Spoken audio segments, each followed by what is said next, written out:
It's February 14th, Valentine's Day. Welcome to This Is Only a Test, the official podcast of Tested.com.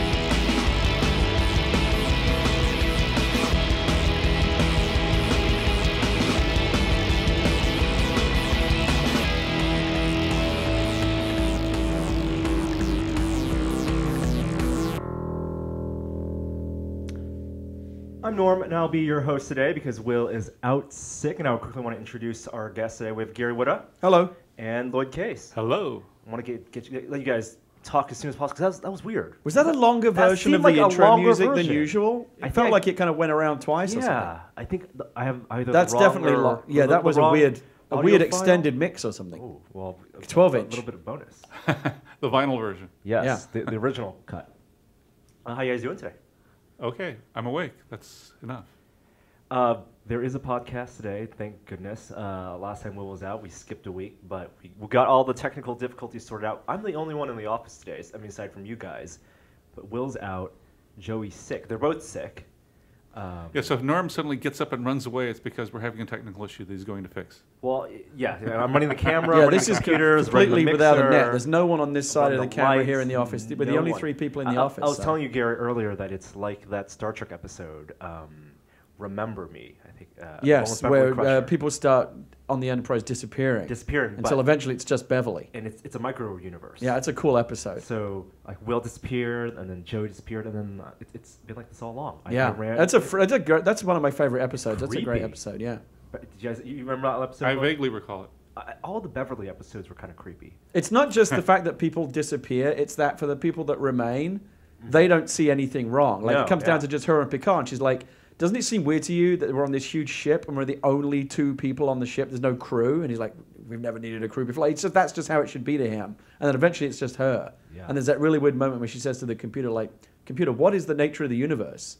And the computer says, the universe is a spheroid region slightly larger than this ship. And it's like the universe is like contracting and getting smaller. And I got chills it's really thinking cool. about it. Yeah, I think it's maybe a third season.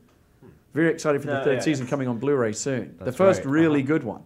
It is. It's the first good season. We saw the preview of the third season in the second season Blu-ray. Yeah. And they were showing off the interior of the Borg ship and all the matte paintings, and there's a lot of digital restoration that goes into that stuff. Yeah. I slogged through the first two seasons of those Blu-rays just to kind of feel like I was having the whole experience. And it's not Star Trek. The first two seasons were not good. No. But historically, very interesting to watch. Go back and watch those episodes and see how the show was kind of in its prototypical form back then. And the characters aren't quite where they eventually got to be. The versions of like Picard and Data that we know today, they were still the kinks were all being worked out in the first two seasons. So they're weirdly different versions of those characters. And some of the cast changed over the next Oh, season. yeah, very much so. Yeah. Well, you had the doctors being swapped out. The doctors got swapped in and out. And you forget how... Geordi originally wasn't the chief engineer. Oh, that's right. Did the security chief change? Is that right? Tasha Yar got killed, so Worf got promoted, and there was a lot of different changes. Because again, the first two seasons of a show... Yes. I mean, just like today, the show is kind of a work in progress. Like, if you go back and watch, like, the 30 Rock pilot, it's really rough compared to what the show eventually was finessed into. Right. And they really wanted to make it a Picard-Wesley Crusher story in that first season, how he was going to mentor Wesley, and they abandoned that. When nobody liked Wesley. Sorry. I didn't say that. Oh. Well, that pretty much was a constant throughout. It's not like, season 4, that's the one where Wesley gets awesome. But that never really happened. You've met Will Wheaton, right? I have. I played golf with Will Wheaton. I got to sit in a golf cart with him. He was driving, and I said, engage, and he made the golf cart go along. That was one of my favorite moments. And he was a good sport about it? Yeah, he was great. It was his idea. He thought it was hilarious. Either that or he was just being a very good sport. But he totally out-geeked me at every point. Like, his geek credentials... Well, yes, that's his... That's the thing now. But I mean, like, I think my geek credentials are pretty good. But, like, it's like thinking you're pretty good at ping pong until you meet someone who's really good and you realize you're actually not good. I mean, that's how he makes his living. He's living. Oh yeah, he kicked my ass. Yeah. I was like, everything I would say, he would come back with something better. He would one up me geek wise. And eventually I thought, okay, I got a pretty good one here. I said, look, here's my ringtone for my phone, and it's the theme tune or the theme from the last Starfighter. It says, "Greetings, Starfighter. You have been accepted by the Star League," and so that's pretty cool, right? And he said, "Oh yeah, the last Starfighter. I was in that," and I'm like, "You motherfucker!" And I just gave up after that. Yeah, he does a good show with Adam also, Woodstock. It's a variety show. We had one at SF Sketchfest. Yeah. We did a video there, and he's cool backstage. I'm supposed to be on the next season of their tabletop game, but I don't know if that's ever going to happen. Oh, then that's a perfect. There was a vague promise on Twitter from Felicia Day that if they had a second season, I would be on it. Well, you should follow up on that. Yeah, I know. I can't let that slide. On it. Yeah. Have you seen that show, Loyd? I have. What do you think about it? I think it's a great gateway kind of show. Gateway show. It's very. Apparently, it's helping to a lot of this stuff, like what they're doing, and I guess what Dan Harmon does with Harmontown and these kind of events are legitimizing what traditionally have been seen as kind of the more fringe board games. The fringe board games are becoming more mainstream. I was listening to a podcast that had the producer, I forget his name, of Tabletop. One of the producers. He said that their goal was to, in fact, get people who are like PC or video console gamers into the board game hobby and kind of introduce them that way. And also people that think board games are like the game of life, Monopoly and Risk and things like that, right? They don't understand German-style board games and Ameritrash even. Remember, though, that Risk is not what it once was. Well, Risk is everything now. Apparently they're doing Mass Effect Risk, which I'm pretty excited about. I don't know. I don't know about that. Have you finished your first series of Risk Legacy games? We're only like 5 games into it. Oh, I think my house, we're maybe 8 games in or something. One of the guys bailed out. We're looking for a fifth person to play it. So do you know what Risk Legacy is, Gary? Do I what? Risk Legacy? No, I don't think so. Risk Legacy is it's Risk in its combat mechanics, but that's really the only place that it's really like Risk. I mean, the map kind of looks like a Risk board. But every time a game ends, you make permanent alterations to the rules in the game board with stickers and all kinds of stuff. So the game actually evolves. Oh, that's cool. So if you win a game of Risk Legacy, so you're supposed to technically play with the same 4 people, right? But you don't have to. You don't have to. But when someone wins, then they're nerfed next round or something, or they so it's kind of like real. It's like the history of the real world. Like things don't reset. Like historical changes stay in place. And the box that the game comes in has envelopes that you're supposed to open at certain points in the series. When certain things happen during the series, they can change. And this is an official form of Risk, or is it not like a user mod or anything? It is. Okay. Yeah. It's a Hasbro, shipped game. One of the coolest things about it, though, is underneath there's sort of box insert. Underneath the box insert, there's one of the envelopes, like all the other envelopes you open. It says, "Never open this envelope." Have you opened it? No. That's cool. But like you said, it presumably works best, or only really works at all if you play with the same group every time. Right. Well, my friend, we're not playing with the same group of people, so we've had like maybe 10 people rotate in and out, and so we can say, "Oh, remember 3 months ago this person played, and they're no longer in our lives, but they've made their mark on our." But can it not get to a point where one player has dominated so much of the board that starting a new game is really players don't really have much of a chance to get back into it? It definitely can. It can. Yeah. It's kind of like that episode of G.I. Joe that I saw last night, but where they got sucked into a parallel universe where Cobra had taken over the world. Oh no! And they were Cobra was the government, and the G.I. Joe were like the insurgents. It was cool. Well, yeah, I think they're doing something like that in the new movie. Yeah, it's like Cobra takes over the White House and stuff. That's awesome. Yeah. Can't wait to see that. What were you saying, Lloyd? I was going to say it's like any other game in which if one person gets a dominant position, everybody gangs up on them. Right. Yeah. If they can agree. There are some people who play board games just to see other people lose, not to win themselves. Right. Well, like you. Well, them losing is the same as me winning. No, but you've said before that it's more important to see other people lose than for you to win. I think you've said something. And yes, I still stand by it. You're like a modern day Sun Tzu, but like all fucked up. But this is why I prefer co-op games. The Art of Winning. The Art of Winning. You should write that book. Build your enemy a golden bridge to retreat across.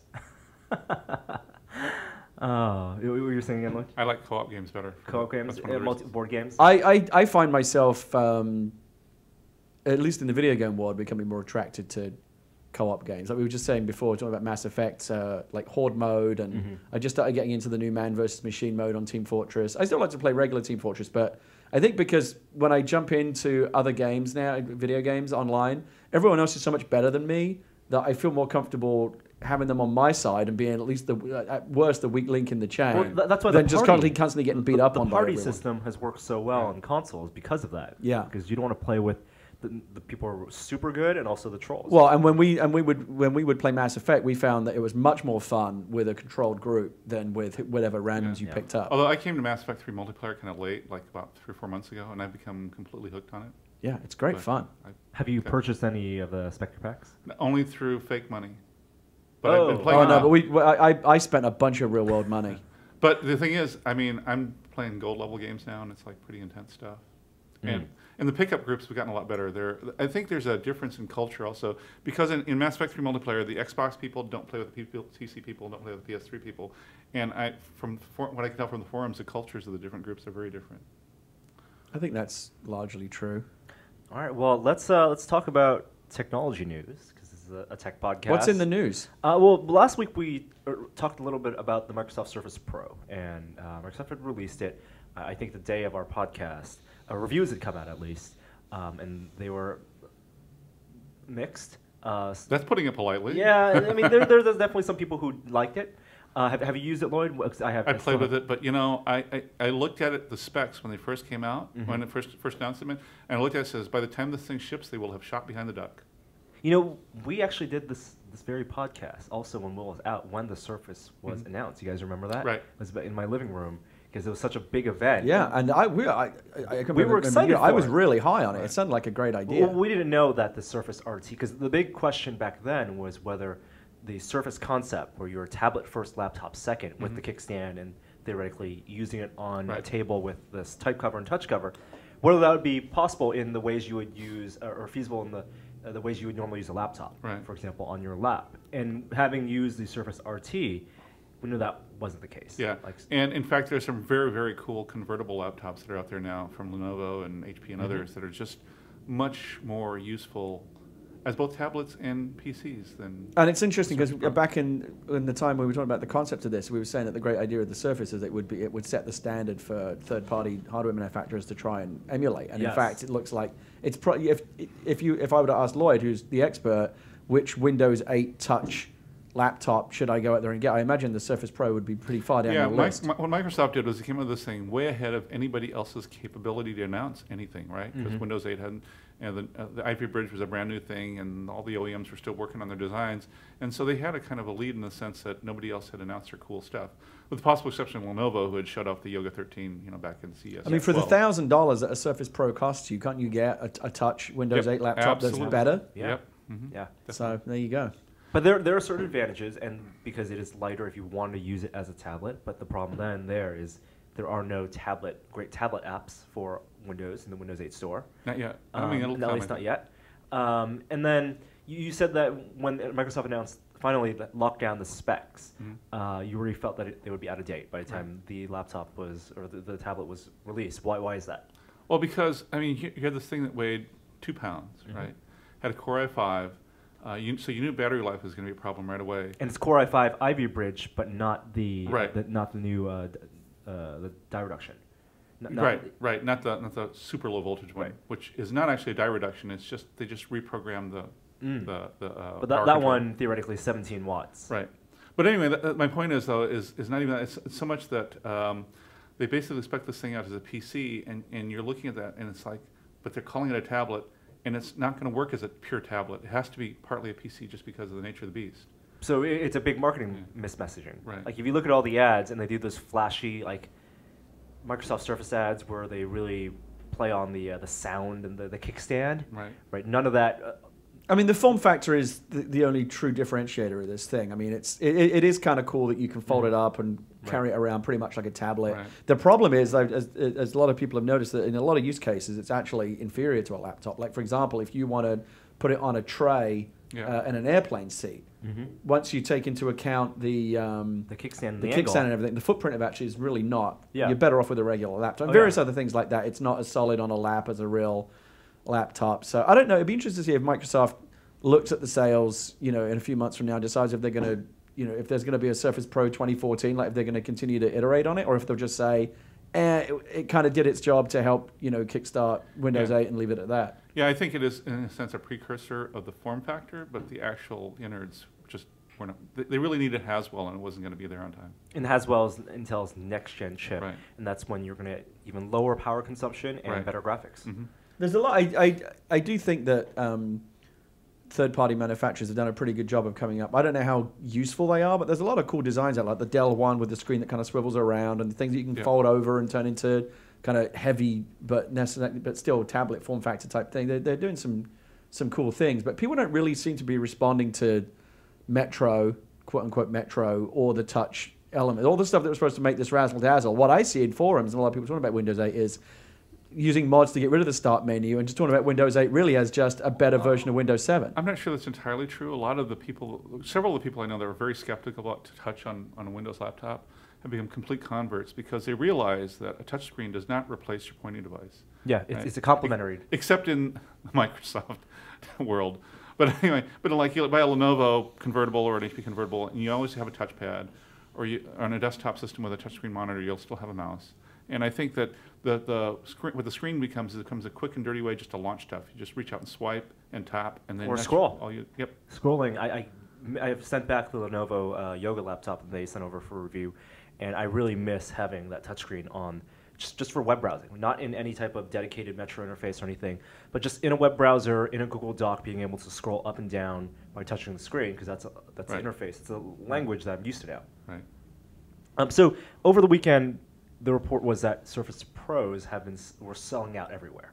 That either the retailers did not have enough in stock, or that the demand was really high for them. Well, the question is, do they only make 100 of them? Well, people called around and said Best Buy's had one or two, right. and Microsoft stores didn't actually have them on the day it was supposed to be in stores. Right. But no one could find them. But people did want them, and it seemed like the Microsoft fans were waiting for this was the people who understood what this was supposed to be. A lot of people holding out for the fully functioned version. Getting that one and not the RT, and then I can imagine the return rates probably be much lower on the Surface Pro than on the RT. Because at the very least, it is actually a Windows PC. But again, it's interesting because at least with the RT, there isn't really a Windows. There aren't really a lot of Windows 8 tablets out there that you would compare it against. But once you get into the $1,000 price point of a full PC, like I said, there's a lot of better full-featured laptops out there. And not many RT ARM Windows 8 products at all. Right. So in that sense, Microsoft failed using the Surface RT as their as a push to get OEMs to adopt and build tablets, because we didn't see many of those at CES. No. Of all the different Surface or the Microsoft Windows 8 hybrid designs, which one do you think has the best future? I think eventually the detachable ones. Okay. But when I say detachable, I mean with like a real keyboard. So like the well, there are and there are some versions of that, right? But I think in the long term, that's what you'll see. You'll see something. And the real keyboard, interestingly enough, I think doesn't have to be a physical connection. It can become Bluetooth or some other wireless. Huh. But it has to be a physical keyboard, not one of those touch cover things. Yeah, the touch cover keyboards have not been as good as we hoped they would be. Some people really hate them. I think that what we're finding out is that the defining attribute of a laptop is having a really strong hinge, and having a foldable hinge that you can manipulate and use so you can type and look at the screen in any place. Right. Yeah, and the Lenovo Twist is another interesting option in the way that it's different than the Yoga and that the screen twists around, and so you don't have the situation where your keyboard's uncovered when you're laying it flat. Okay. And so I think that's another option that'll be interesting for just more of a pure laptop than a tablet hybrid thing. Well, hopefully Microsoft will do well, and we'll see more Windows 8 laptops this year. I want to talk about next-gen consoles. Okay. Now, Loyd, you've been following up on AMD and APU design. Right. There's no. I want to preface this by there's been no confirmation of these rumors, but there have been a lot of very detailed leaks. I got to say, I was just reading up on the latest. I think it was Kotaku. One of the websites this morning had a really detailed spec. I mean, almost like they had the machine right there. And in all the years, I don't think I've seen such detailed leaking of a new console. Yeah, what's fascinating to me is how PC-like these new consoles are. Well, not just in the look of them for the dev kits, but in terms of their internal specs. Well, the dev kits always just look like tower PCs. So we can expect that Microsoft and PlayStation will both have new consoles this year. Nintendo had its new console last year. And Microsoft, I think the code name is Durango. I believe that's right. Was what everyone says it is. And PlayStation will know soon, because that announcement, Orbis is what the PlayStation code. PlayStation 4 code name is Orbis and Durango. Yeah. We'll see what Sony's next console will look like. No, in less than a week. Right. On the 20th, in New York. So it makes sense, like leading up to that announcement, and it's been so many years since the last console launch, the big console launch for both these companies, that there would be some leaks out because they must have developer hardware out there. What have you guys heard? Well, the interesting rumor is that all of them will have, both of them will have AMD APUs. That is, they'll be x86 compatible, eight CPU cores, and a variable number, a different number of GPU cores, depending on. So explain to the listeners out there what an APU is and how this differentiates from, is different from a PC and previous consoles. So an APU is AMD's term for a CPU that has both better graphics and eventually will have other types of accelerated hardware built in. On one die. On one die. So there's no discrete GPU. This is all in. That's correct. They have equivalent of an entry level or sometimes low mid range GPU cores. The number of cores, like I think the 5800, which is the highest end desktop part, has got like 384. Maybe so we're back. Are we cores. back in the days of integrated graphics? That almost sounds weird to me. Well, integrated graphics have been getting better. For example, like Ivy Bridge and Sandy Bridge from Intel. Both have integrated graphics, Intel 4000, which can do things like World of Warcraft and Team Fortress 2, and Haswell is supposed to have even. I know, but for consoles, which are all about graphics, you're not going to want to compromise there. Well, I mean, remember that there are several points here. First of all, even if they're using only 400 Radeon cores or 384 or whatever the number is, depending upon which system you're talking about, it's still a lot better than what's out there now, right? Also, the target system is a 1080p display, so you're not pushing a lot of pixels. Yeah.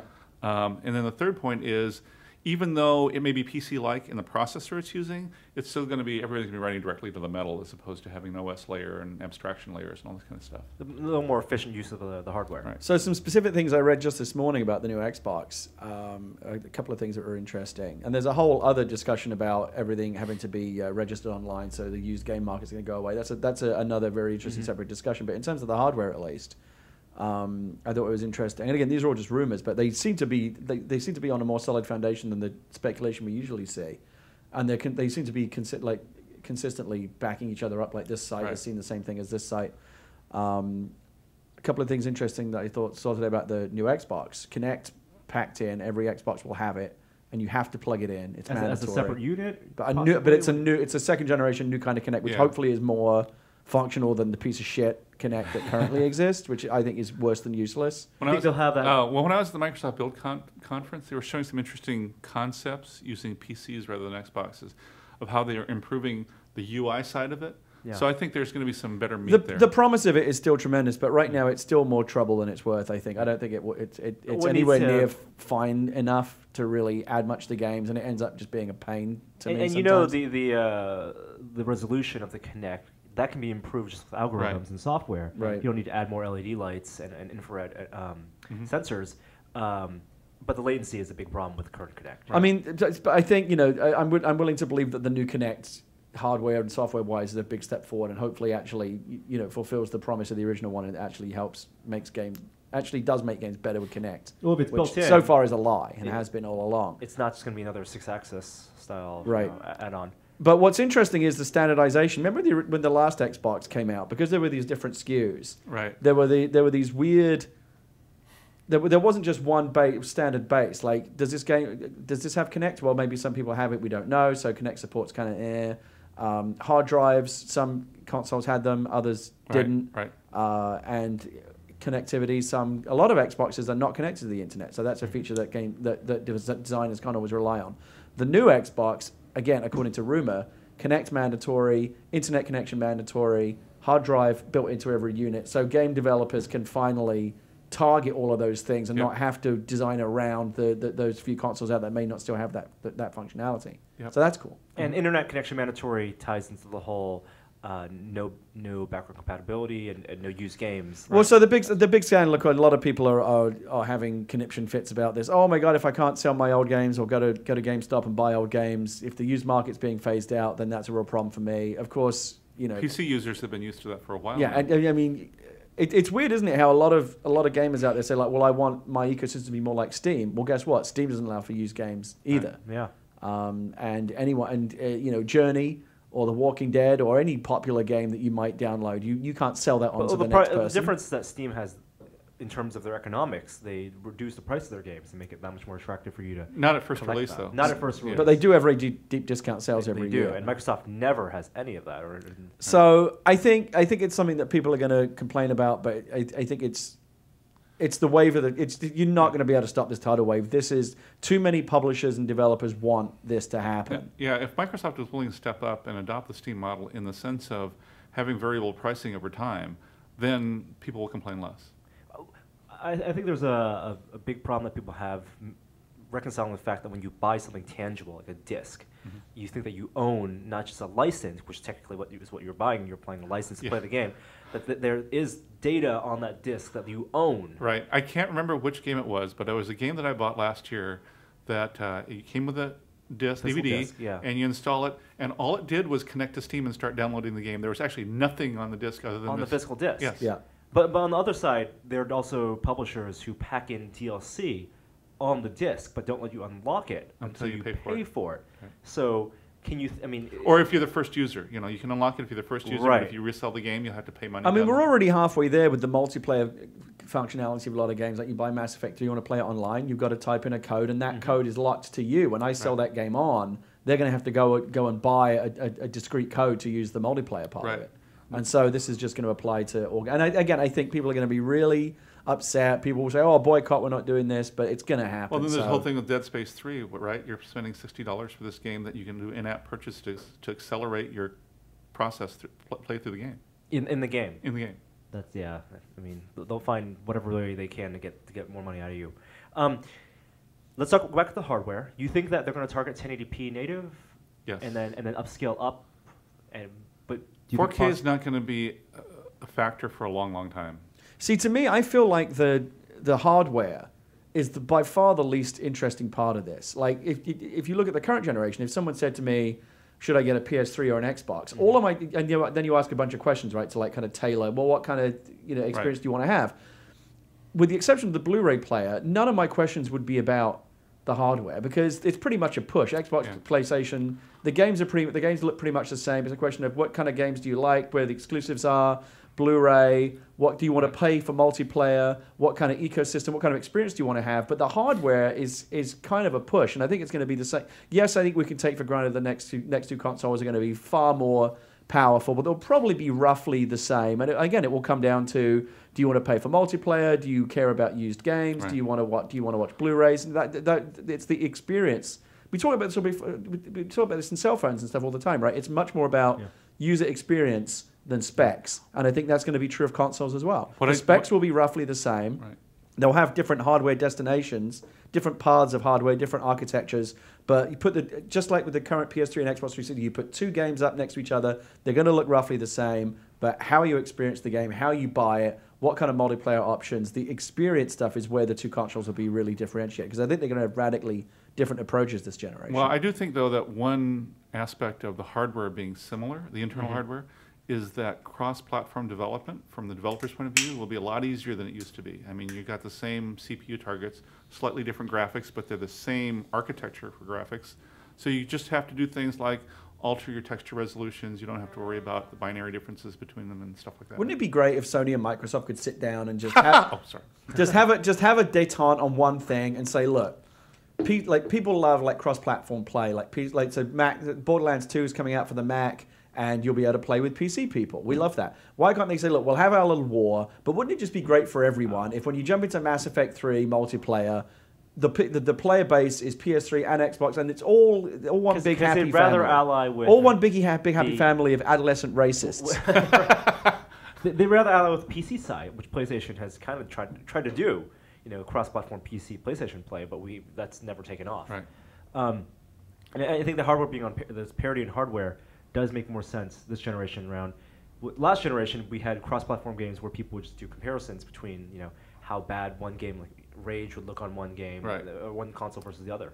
But like you go to Digital Foundry and these sites that I remember like when LA Noire came out, and I kind of went back and forth on which version should I play. And sometimes some games have more egregious differences than others depending on what the native platform was and which one was ported. But for the most part, I look at these screenshots.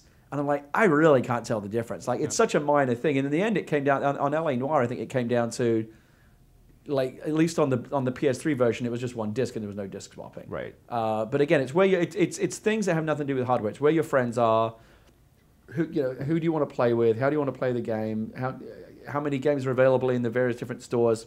I think one thing that the console companies, console game developers haven't experimented much with, and what's been very successful on the PC side, has been the whole free-to-play model. That's been sort of the savior of the PC gaming market, I think, in a lot of respects. I mean, League of Legends is probably the biggest game in the world right now. Yeah. Just in terms of the And number it's of players. free to play. And it's free to play. And they've Well, innovated. again, it's technically free to play, Yes. but if you really want to play it, you're gonna have But to they've pay. innovated. Even if you're playing and not paying for it, you're still going to get a different experience over time because they have these methods of rotating characters in and out of the free to play part of the game. Right. So you do get. I mean, it keeps people hooked Right. onto that ecosystem. Yeah. I mean, and same thing with PlanetSide. I don't know if you played any PlanetSide, but it's free to play. But it's great because the people who are playing for free, they're the fodder for the people who are paying, and it just solves an AI problem. Yeah. And it builds that world. Very true. It's like slave labor. Yeah. Who needs bots? You But- just have players But players it's so for much free. fun. It's Yeah. so much fun. So I mean, we'll find out what next PlayStation is going to look like in a week, and then Xbox. That's I think likely Xbox will probably wait for E3. E3. Yeah, not GDC next month. No, it's not. I don't think it's the right venue. They wanna make Microsoft a really big likes splash. their big E3 Well, event. they'll have some stuff for the developers. They'll be talking about it in a generic kind of way, I think. I'm Right. surprised Sony's going this early. I mean, not that it makes much of a difference because they think it's too late for any of either company to kind of react to what the other one shows. Like the hardware's pretty much locked and everything else, but Sony's showing its hand pretty early. Right. Everyone was really surprised think- by this announcement. One interesting question to ask is, as a game platform, not as a multimedia platform for watching movies and all that other stuff, but just as a game platform, how relevant are consoles today going forward? Because everybody's playing on different stuff now. I mean, mobile gaming is huge now, and PCs have the free-to-play model that's been very successful for them. And so, how long will the business be able to sustain $60 console titles? Well, mobile gaming is huge, but that's it's building an audience that wasn't there before, not necessarily taking away. I think from tablets are a different beast. I agree with you on the phone side, but for tablets, I think we're seeing people who are just playing tablet games now who are pretty hardcore gamers, and some of the games that are out there are pretty good on tablets. I think people, still want to sit down and have a really rich experience on their big screen, and the dedicated consoles are still going to be best for that. But I agree that there's more competition coming, like whether it's Ouya, whether it's whatever Apple does next. I think at some point there's going to be an Apple TV type set-top box that also plays apps, which means games. Steambox, whatever happens there. I don't think the competition in this next generation is going to be as simple as Microsoft versus Sony versus Nintendo. There's going to be a whole new wave of players over the coming years. Let's talk about Steambox and what Valve might be doing, because they're the mystery here. And if they do come out, and all signs point to them doing some type of hardware launch, in the near future, what can they do that's different? Are you think they're just going to launch an actual piece of hardware that people buy, or are they just going to launch a spec and say, go build it? Well, what was announced at CS was a spec and hardware Right. partners. Yeah. Whether it's XI3 or other manufacturers that will run Steam for Linux and have some type of parity. But I think they're going to do some hardware themselves. They're hiring people. Yeah, right. Oh, they they also fired a bunch of people, let some people go, including so- some hardware people. Yeah. So Maybe, So who knows what's really going on? Part of the problem with something like a Steambox on your TV is always the controller. And I saw mock-ups of like some kind of hybrid controller that had like a trackball built into the controller that could function as kind of a mouse equivalent. But part of the reason I had my PC, I took my gaming PC downstairs and plugged it into the big screen, and I love playing on the big screen with the really rich, because you can really crank up the detail and frame rates, even though it's still locked at 1080p. It's a really great experience, and you realize just how small a gaming monitor is compared to like your big screen TV. But I never could find a comfortable solution for a mouse and a keyboard. Yeah. And sometimes, for a game like SimCity, I don't really want to play that in my living room. I want to lean forward and have it on my desk. So eventually I took my PC back upstairs. One of the things, for action games, of course, it's fine. You just get an Xbox controller for Windows and use that. In fact, it was interesting. I was fooling around with building a sort of a Steam box just to see how it would work out. One of the disappointments that I had was the Xbox 360 for Windows game controller shows up as a HID device. In other words, it's just sort of a standard Windows-based controller, but it won't work with the Windows interface. See, I'm not even willing to make the compromise that you made when I played Modern Warfare 3 on my big screen, but I sat at my coffee table with a keyboard and a mouse because I'm not willing to make that. One of the great things I love about PC, I grew up on PC first-person shooters and keyboard and a mouse. I'm sorry, it will just always be superior. Even and RPGs. I'm not gonna compromise and pick up a gamepad. I played Halo 4. I love that game to death. That game is optimized for a controller. That's the only way to play it. So I'll happily play that. But when I know mouse and keyboard's available, I'm not picking up a controller. When you say optimized, it's the level design. Like levels are a little more cramped. You're not. Well, and they also build in some aiming, Yeah. aim shot stuff to help you a little bit. But yeah, I mean, I just felt silly sitting there. It just didn't feel comfortable. It didn't feel natural. We've seen lap boards and various. No one's ever really cracked that. So unless you are comfortable, I guess many people are these days. The best comfortable playing on a controller. I've seen is actually these things they sell not as a gaming accessory, but as a home theater accessory. And they're called couch tables, right? And these little things, they're a table, and one end of it kind of slides under your chair or couch, and the other end kind of hangs over the edge, and you have a little table that's actually pretty solid. Yeah, I looked into something like that, and I never found something that really worked for me. But or something you can easily move to the side of the room or won't take up a lot of space. Right. Yeah, but some of these are actually pretty neat, and some even rotate out of the way and stuff like that. So. It's the future. But and of course the other problem is one of the really great advantages of PCs is being able to play games in really, really high resolution. And you're going to be locked on it. When 4K TVs come out, then that'll be a different story. But for right now, you still have the advantage of the super fast frame rates and the really, really high detail, but you're still locked at a much lower resolution than on my 27-inch monitor. I'm playing a game at like 2.5 times the resolution. But you're also sitting further away from the TV, so you don't notice the details. I guess. Yeah. I mean, the quality of the panel does matter a lot. But on the other hand, I mean, when you're sitting 1.5 feet or 2 feet away from a 30-inch panel, that's pretty much the same sort of visual experience you would get on a 60-inch TV at 8 feet. Yeah. So what do you guys think about then something like the Oculus Rift, which is both a new way to look at the panel and also a new control mechanism? You're talking about the headset, right? Yeah, the headset, that's actually one of the best executed. If they actually can scale up the manufacturing, that's one of the best executed things I've seen. It's pretty impressive. Well, there are tens of thousands pre-ordered already. Right. And they're getting them out in a month. Right. So I'm one of those. Yeah, I'm very excited. I've always been skeptical about those headsets. I mean, even that most recent Sony one that we tried was just terrible. I think again, with the right engineering, the right execution, it's going to be fantastic. And it sounds like the Oculus is by far the closest they've come to that. I mean, both in terms of the motion control and also the immersive viewing experience. Right. So you see very little. Yeah, I've yet to hear from one person who actually tried one on who said anything other than, wow, that was really great. It's going to force developers to change the way they not only design games but also do the art for the games too. I think we're going to see because textures just look terrible when you look at the Oculus Rift, because you notice details that much more. And even if they somehow get a 1080p panel in there, everything's going to look a little fuzzy because you're looking that much closer. Right. The demo they did was the Epic Citadel demo, which the textures don't look bad in that. But when you're walking around, you look at a basket of fruit in that demo. Right. You can see that it's just a flat texture on a surface. Sort of like watching The Hobbit in 48 frames a second. You notice some more details. Yeah. If you guys were to design something like a game for an Oculus Rift, what would you do? My game What's for an your Oculus dream game? Some kind of RPG, probably. Some type of roguelike? No, an actual hardcore RPG. Skyrim, but hopefully not set in a place I mean, where I don't know what type of game is best suited, but it seems like it's very well suited for just anything in a first-person perspective. Seems appropriate. Right. Yeah, and multiplayer RPG, not an MMO, but an actual multiplayer through the story kind of thing. I think that just like with the first apps that came out for iOS, Oculus Rift is going to have a tens of thousand, maybe 100,000 user base at Go. There goes the audio.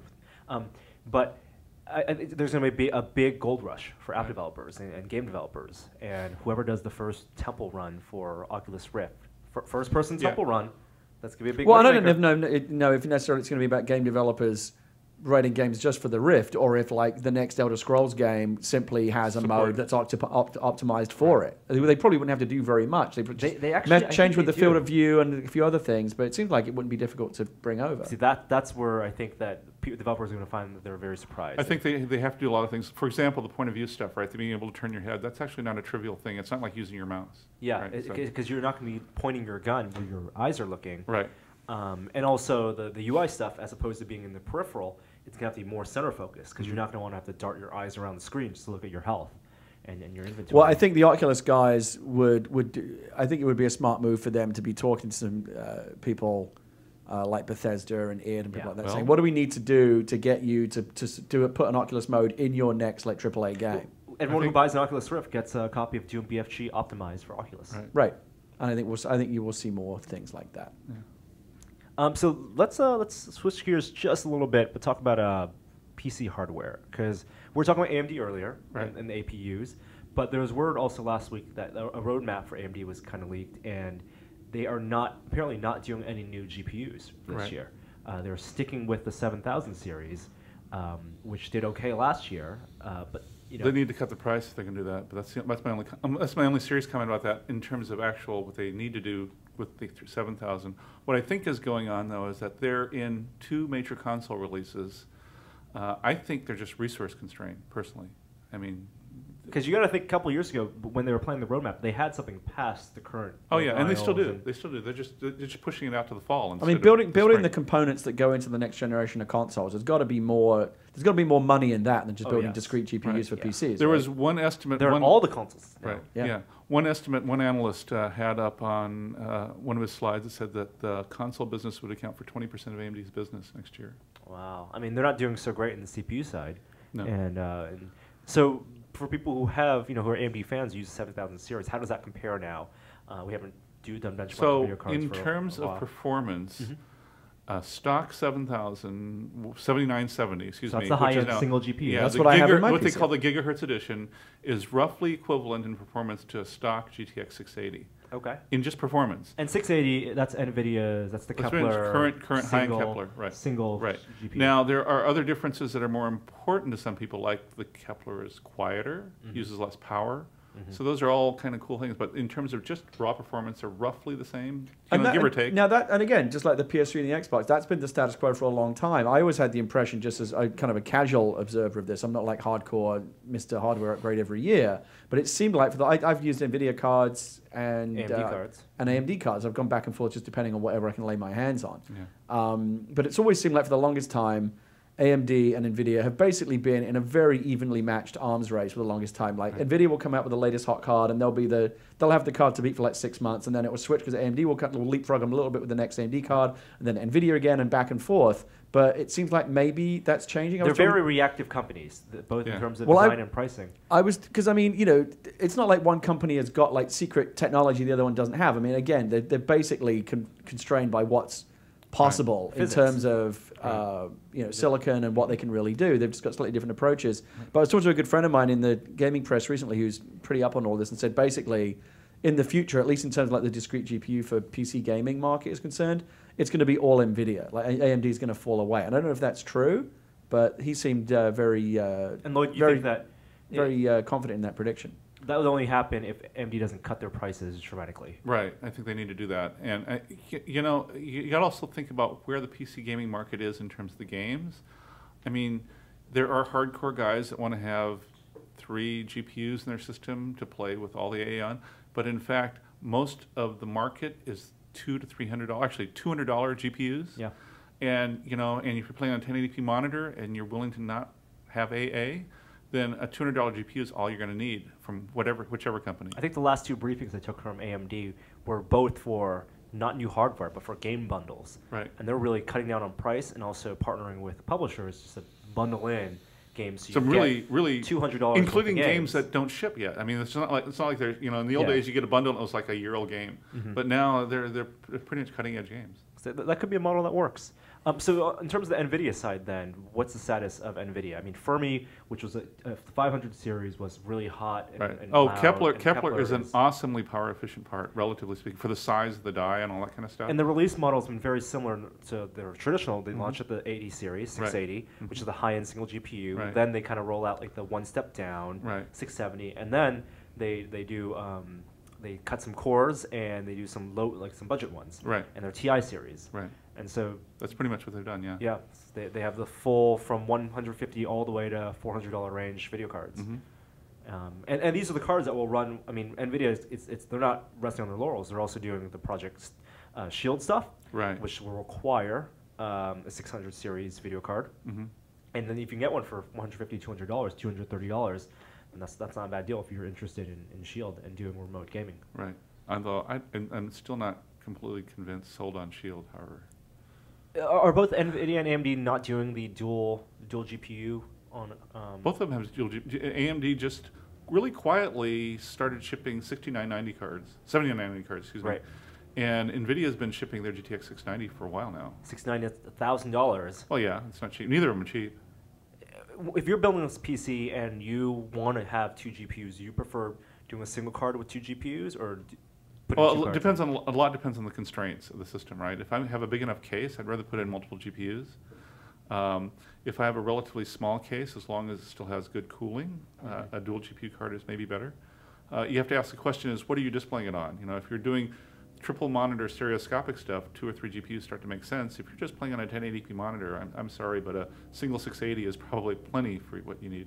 You know, we know that sounds like overkill for 1080. Exactly. And we know people who, you know, in the gaming press and the tech press who, you know, get video cards for review, and so they have the systems with $1,000 GPUs. Right. And like you, Lloyd, you have 3 30-inch monitors in your home. Right, but I should also add that I have this LAN party group that meets every Friday night, and all the systems guys are playing on basically have mid-range or high mid-range GPUs. They don't have the That's the $500 GPUs. I don't know anyone in the real world, maybe someone I've met on the forum, but in the real world who pays more than $600 for a GPU. Well, I mean, Jesus Christ, even that sounds crazy. I mean, I think people like us who have a little bit of the kind of the Tim Taylor, you know, you've got to have the most powerful card, you've got to have the top end, are kind of outliers. And as you say, I think where the money's to be made and where the mass market is, especially now as people are plugging in their PCs into the TV, where you're locked to 1080p and you don't need that much power comparatively.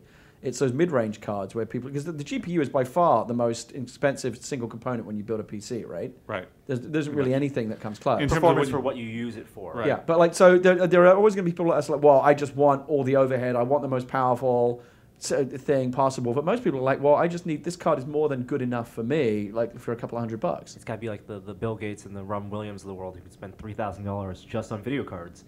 You know, and they probably don't even have the best monitor. They're like, oh, it's because that's what they got their buyer to buy. I think you're right about the living room and that being the priority. Something that's quiet is a huge priority for people. In my office, something that's quiet. It's funny. One project I did while I was at PC World was I took a really old Pentium 4 system and put Windows 8 on it just to see if it could be done.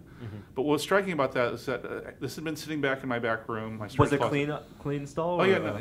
Yeah, but my point about this was sitting in my back room for like 5 years. I hadn't done anything with it, right? So I take it out and I plug it in and I fire up, and I couldn't believe how loud it was. I mean, it's like, compared to my current system, it was like listening to, you know, putting a blow dryer. Yeah, how easy we forget. I mean, if I think back, I remember when I used to have like an old Pentium 90 back in the day, and you turn it on, and it is like a leaf blower. Yeah, right. Yeah, and they weighed a ton. I mean, they were just ugly as shit. For some reason, I was watching Napoleon Dynamite last night. You know, why would you do that? Because it's a great movie. I love Napoleon Dynamite. Okay. And you know, his brother, who's always in the online chat rooms, is using a computer at home, which is pretty typical of the time, like whatever it was 10 years ago when that movie was made. And it's massive, just huge, ungainly beige block with a massive CRT monitor. You think, my God, that's what computers looked like just 10 years ago. It's insane. I mean, my current system is a pretty high-end system. I mean, my actual production system, you know, 6-core processor, dual GPU card, all that jazz.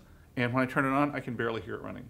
Yeah, that's acoustics is a huge priority for people, and also the actual physical volume, the size of that PC. I think I heard from someone that 40% of the PCs that OEMs are selling now are not small form factor. Right. I was talking to Kel Reeves, and he said their Tiki system is selling like gangbusters. It's starting to actually have you seen Gary? Have you seen this? Falcon Northwest. They've traditionally made the high. Is the PCs. Tiki the one that's the really little, the small box? No, they have the Frag box was Falcon. Right. The Tiki this is different. It's tall. It's a micro tower. Oh no, I've seen it. I looked into that. And you know what? It has the ugliest base. It looks like this gaudy marble column base. Well, they have 2 different colors, so you know you don't have to get the really brightly colored one. Oh, even the dark one. I saw it. But it has a practical purpose. It's heavy so that the tower doesn't tip over if you use it in tower mode. It's hard to build or buy, I think, an attractive desktop PC. When you build your own, you either go for like the really plain case, which basically on the outside, those ATX tech cases, haven't really changed. They still look like PCs from 10 or 15 years ago. Just a bland black or beige case with very little bells and whistles. Or you buy one of these really obnoxious Alienware Falcon Northwest where it's all tricked out. It looks like something from fucking Fast and Furious, and it's really obnoxious. Oh, the Falcon Northwest. I mean, other than the base, I mean, it's a very understated case, and it is very small. And yet they get a GTX 680 in there, and a quad-core processor and liquid cooling and all that stuff. In terms of the small you form pay factor, a lot of money. It's either the tower style, which is kind of like if you think of PlayStation and put it on its side, or something that's like a frag box, like a Silverstone Cube, PC, right. and it's more like a long cube, more of a 4x3 in the front aspect ratio. The case I use at home right now, it's matte black, and it's made by Silverstone. It's their Fortress 2. It's a complete ripoff of the Mac Pro. it looks like a black Mac Pro, which I love. So okay, that's fine. Mine is just like completely boring, bland. Looks like nothing, but it's pretty. There are a lot of options out there. Spec'd. Cases used to be big misses. The next mini outtakes system I'm going to build, I think for you guys actually, I'll come on board and do that, is definitely not ungaudy. Okay, all right. Well, we'll be excited to see that when we do that. Have you guys heard of Leap Motion? Yeah, the people. You're talking about the gesture thing. Gary, have you heard of this? No. It was announced last year. It's a small startup, and they have a motion sensor for PCs and Macs. And it looks like the size of an Altoids tin almost, maybe even smaller than that. Like a stick of gum, I think, is what they're shooting for. But plugs in the USB, and you put it in front of your desk, and it has, they say, sub-millimeter accuracy in terms of gesture recognition. So you can put your hands on top in the open air and gesture and do all sorts of stuff, and it is supposed to be very, very accurate because of and it's all CPU constrained. It's all based on the algorithms they use. And the dev units for those have been shipping out. I think it's $70 is what they're shooting for to sell. It's going to be in Best Buy later this year. But there are some YouTube videos that are totally worth watching of developers getting access to this and integrating it into their software. We've never, and I think they have a partnership also with ASUS to have them built into laptops. But I think just like touchscreens, where we figured out that touchscreens on traditional PCs, laptops, and desktops don't make sense as a primary interface, right. but they can be a useful complementary interface. Right. Motions is also a thing that there's room to explore. I mean, it sounds like Kinect, but it actually works. Yeah, Kinect doesn't use fast cameras response. or anything. Doesn't use cameras, use IR, so it's just infrared LEDs that blast up, and probably only works like with a PC when you're sitting right next to it. That's one when thing. you're sitting in the living right room, that it's would a be a near tougher field. thing. It's a near field near solution. field, Right. Yeah, but think of something like that combined with an Oculus Rift. But I don't really want to be waving my hands around like Tom Cruise in Minority Report. I just feel like an idiot doing that. That's why I don't like Kinect. I just feel so self-conscious when I'm doing that stuff. I thought I'd feel self-conscious just touching a laptop and scrolling up, but now I do it on laptops Gary, that don't have you it. and I are no longer 12, though. That's the problem. That is the problem. And They don't build stuff for us anymore. Right. They're building stuff for 12-year-old I'm being kids. somewhat facetious, but I mean, it's like I was talking quite seriously with one laptop vendor. I said, "Why are you putting touchscreens in your laptops?" This is a while ago. He says, "It's because it's expected now." I mean, if a 15-year-old kid gets a laptop for his birthday, first thing they do is they touch the screen. Well, if kids are, and that's one of the reasons Kinect was such a huge success, and also one of the reasons that Kinect didn't need to be as accurate as the hardware could have been. Because I think Colin mentioned this when he was on the podcast. He had kids. You put any kid in front of a TV where the TV can respond to what they're doing, right. whether it's Dance Central or something, and they'll go crazy for an hour. And it doesn't need to be super accurate. It just needs to give them some type of feedback. Right. And Lloyd's right that it is a generational thing. Kids these days are growing up with a completely different set of expectations. You should be able to touch the screen. You should be able to use gestures. They don't have any of the baggage from the old world that we do. We are becoming basically obsolete. People like us. No, the world's disappearing around us. Yeah, and we're sitting around going, "You kids, when I was your age, I had to do it this way," and they're like, "Oh, shut the fuck up." Well, you guys both have kids. How I mean, your kid. Well, my kid's too young to lecture right now, but I will be doing it in the future. But I mean, in terms of exposing kids to touch devices and new technology, I've let my daughter play with. And she's 7 months old, and she plays with the iPad, and she loves it. She doesn't really know. She's really just kind of like mashing it, but she understands as a touch response. And as you say, this is what kids are growing up with. My older daughter is a senior at UCLA, and it's funny. She's sort of old school. It was the hardest thing for her to give up her BlackBerry because she wanted to have that keyboard Well, she's got an iPhone now, but I mean, just like she had to wait for the BlackBerry to actually die before she would change it. Wow. Out. My other daughter is much more receptive to new stuff, but Elizabeth was pretty funny about that kind of thing. Yeah, there'll always be those kind of diehards. I mean, even in the new range of Blackberries, they had to include a physical keyboard for those people. But I think for the most part, Steve Jobs was right when he first brought out the iPhone, and people were very unsure about the touch keyboard. He said, you'll just get used to it. And people did. Now most people have no problems using touch keyboards. The technology, capacitive screens had reached a point where it was ready. I wouldn't say that they have no problems. They have just gotten used to it. Yeah. I still prefer a tactile keyboard.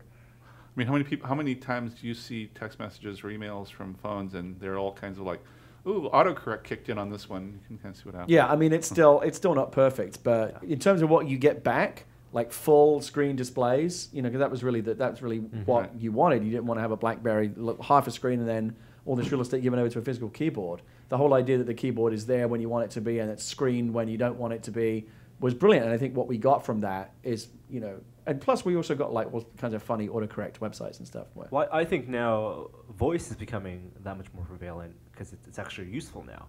That's debatable Siri, also. Not Siri, but Google Voice. And have you guys used the Google Voice app at all? Google Voice is pretty great. I do not talk to my devices. It's it might look weird. I do it all the time now. I don't type in Google searches. I don't go to a computer and type in my Google query. If I need something quick like a directions or a recipe, it's the Google search app and talking. Yeah, talk is something that I've never had a problem. That's a new paradigm that I never had a problem adjusting to because it's something we do. We talk to each other every day to ask and tell people things. Mm-hmm. It's been a staple of science fiction. Tea Earl Grey hot. Like it's been there forever. Like we've always just felt like that's something that we should be able to do with computers. And so I feel self-conscious waving my hands around with Kinect, but I don't feel self-conscious. Saying Xbox pause and it stops. I don't not talk to my devices because I'm a curmudgeon. I not talk to my devices because I expect intelligent responses, which the times that I've played with that, I don't get intelligent responses. If you felt like it worked, you would be happy to do it. Yeah, right, okay. Exactly. It is frustrating. That's where Tea Earl Grey hot makes so much sense and actually was so prescient. Picard said Tea Earl Grey hot because he had to tell the computer first tea. What type, Earl Grey? There was a logic. Yes, but it's interesting, isn't it, that you'd think in the 24th century it would actually be more Siri-like. Right. Where Parker could just say, you know what, computer, I think I'd like a cup of tea. And I think I'd like to be, and make sure it's pretty hot. And I think Earl Grey today. Like he should be able to, and the computer in the 24th century should be able to figure that out. He still has to talk to it in a very rudimentary way. But that's exactly how we're talking devices now. When I do a Google search, I know that if you type in a string of words into Google, the order in which the words appear definitely matters and affects the search results. And this matters even more when you're talking in terms of the voice recognition. Right. So if I'm searching for a specific restaurant or something in the city, I'll always preface it with San Francisco restaurant. Right. So you still, even though it's supposed to be able to understand your natural language, you're trying to say it in a way that you're most likely to be understood. Think about it. I have to do it in a fucking American accent to get understood. When I can do it in a naturalistic way, I'll probably talk to my devices a lot more. Yeah. It's fun because it's fun talking to Google and trying to understand, based on my experience on Google on desktop, how to interact with Google with voice. I have to run to the bathroom. Go ahead. Well, then I'm going to skip over the Apple Watch talk until Gary gets back. We can talk about this board game while Gary's gone. Yeah. Well, what are you playing these days? Are you able to say that where you're working or where you're not? Well, actually, I can say that I'm freelancing part-time. I can't say what else I'm doing. Okay, but you are no longer at PC World. Correct. Yeah, we didn't address that at the beginning of the show. Sorry about that. And you were there for like about a year. Not quite, 9 months, I think. Yeah, and you're doing work for us now? Part-time. Part-time? Yep. And we actually will have you back for a PC build. Right. That's going to be fun. Very exciting. What I'm going to do is I'm going to bring all the parts in a box. Mm-hmm. I'm going to test everything except the motherboard, just make sure it's working. And then we're just going to build it from scratch and see what happens. It may become an exercise in troubleshooting. Who knows? Yeah, no, that's the fun of building a PC. It's been a while since we've done a live PC build, or at least a full-length PC build. And parts have changed, hardware considerations have changed, and it'll be fun to talk it out and figure out why you chose the parts you did, and to give people instruction on how to build their own PC, because it's still a lot of fun. And if you haven't done it, it's something you should do. And I'm going to bring my tool bag, so I'm going to build it with my tools too. So. Do you have special tools for building? Well, my main thing is my electric screwdriver. It's my your secret tool. the one thing that it's one of 3 or 4 products I've ever given a 5 out of 5 in my reviewing career. Wow.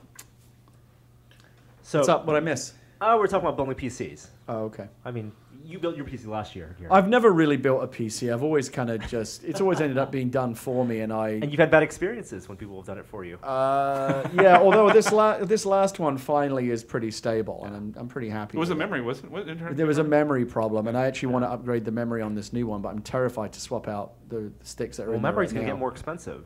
Oh, it is? Soon. Although, yeah, hard drives are dropping in price while memory is going up. Am I going to see, right now I just have 8 gigs in my gaming PC, would I see much of an increase if I put 16 in there? No, absolutely not. So I should just leave it the way it is? People put 16 gigs of memory in the PC because it was so cheap. The margins were so low. There's so much competition in that space. And that was a good place to spend money when the floods hit the hard drive factories. The only real reason to have a lot of memory is if you're doing either sort of like high-end video or photo editing, or if you're running a lot of virtual machines. The iMac that I bought is so ridiculously overpowered for what I do with it, and I still upgraded it to 16 gigs of RAM just because I could, and because the RAM is so cheap. And I just you just feel good having it. Like even though you'll never use it or feel the benefit, you're just like, this is a really it's the Tim Taylor factor. Of is hard drive space, storage space. Yes, although it's amazing how SSD prices are dropping like crazy. I just bought one of Crucial M4's 512 gig SSDs. Mm-hmm. I think I paid $329 for Oh my goodness, we're well below the $1 per gigabyte. Right. I'm loving the Fusion drive in the iMac. Oh, do you notice it? Notice difference? Yeah, everything's really snappy. I mean, when the thing boots up, it's like my MacBook Air booting up. It's like 10 seconds as opposed to like a minute or whatever it used to be. On Macs the are old a place where RAM is. You need to get in on the mic a little bit more. Okay, in on the mic. Okay. Yeah, because even on my MacBook Air, I have 4 gigs in this. It's chugging. I got to close all my browser tabs. Oh yeah, well, you're using Chrome? I'm using Chrome. Yes, Chrome is a big memory hog when you open one. Huge memory hog. And a different process for each tab you open too. Yep. That's why you got to download those plugins that disable Flash by default. So you only click to load Flash when you need it. Oh, that's cool. Yeah. But you built your PC, Gary, last year for SimCity.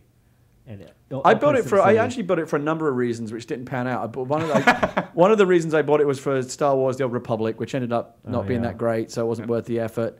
And just whatever in general, like whatever high-end games I want to play, but primarily for SimCity because I was really excited about it. Still am. Very excited about all the videos and screenshots I've seen. It's like, wow, that's fucking amazing. It looks amazing, although again, if you hang out in some of the SimCity grognard communities, they're not happy about the direction of the new game. They feel like they've sacrificed. Like SimCity 4, I think, is generally considered the apex. Mm-hmm. Like, because you could build crazy, insane cities, huge metropolises, really, really detailed. For people that wanted to get into the real nitty-gritty of a SimCity type game, the hardcore guys, they love SimCity 4. And this, I think they feel like they've taken all that out. The cities aren't as big, but they're much more graphically detailed, and it's kind of like... Well, it's a reboot. Yeah, they don't like, they're really complaining about a lot of the decisions that have been made. They feel like it's been dumbed down in favor of a more user-friendly SimCity social type approach. But again, I like that, but I think a lot of people are going to... Remember what the word grognard actually stands for? I don't know. Does it stand for anything? I believe it's a French word that came from, whose root is the word grumbler. So, I mean, that was the old French soldiers from the Napoleonic Wars who used to complain all the time. So, you know... That sounds pretty much dead on to me. All right, so isn't a tested podcast until we talk about Apple. Bloomberg put out a report this week that Apple has hundreds of people working on a watch product. Does this make sense? I don't know. I'll tell you when I see it. But in theory, I'm not excited. I was not one of the people that signed up for a Pebble watch. Didn't care. And now that it's out, I care even less. Yep. Like, it seemed very underwhelming. Well, it depends on whether they build a phone into it or not. What, Dick Tracy style? Well, I don't think they would build a watch to cannibalize the phone business as a replacement for the phone. I mean, I did get an iPod Nano and the strap and wear it as a watch for a while as a novelty. It was fun. It was a conversation piece. But whether or not it's something that has real functionality, again, nobody thought tablets worked until the iPad came out. Yeah. So the idea of the watch, in theory, no one's shown me yet why it can be good or useful, but I believe that if anyone can show us how it would be good and useful, it would be Apple. I think thinking of it as a watch is probably the wrong way to go about it. I think Apple sees the growth in these fitness trackers and wristband. It'll be a compute device. It won't just be a watch. Yeah, and I think you have a small watch face like the Pebble, like the Nano on a watch strap is probably the wrong way to think about it. Also, I think if Apple were to do something like this, it would be a curved piece of glass that would extend all the way around, or it'll be programmable and all that jazz. Right. Yeah. Well, so I mean, yeah, it's theoretically, who knows? It could be exciting, but we don't have a clue what's going on. And if they do it well, then it's another $200, $300. But they do. I mean, that's going to answer the question that I think is being asked of Apple and Tim Cook, because the decline of Apple under Cook stories are really starting to kick in now. Have you noticed? Really? Oh yeah, they're really starting to kick in. And one of the big questions that has to be answered, and I think we were asking this from the minute that Tim Cook took over, was, well, once whatever Jobs had in the pipeline runs out, the question is going to be, what's the next iPhone? You can't just iterate the iPhone and the iPad. There has to be another new thing. Sure. And is that a watch or a TV or TV wasn't in the Jobs pipeline, because that was what it was working on. Right. To the very so it remains to be seen what that next big, not evolutionary but revolutionary product is. Apple obviously needs that to stay relevant. Well, they're going to become they're a consumer electronics company now, not just a computing company. Yeah.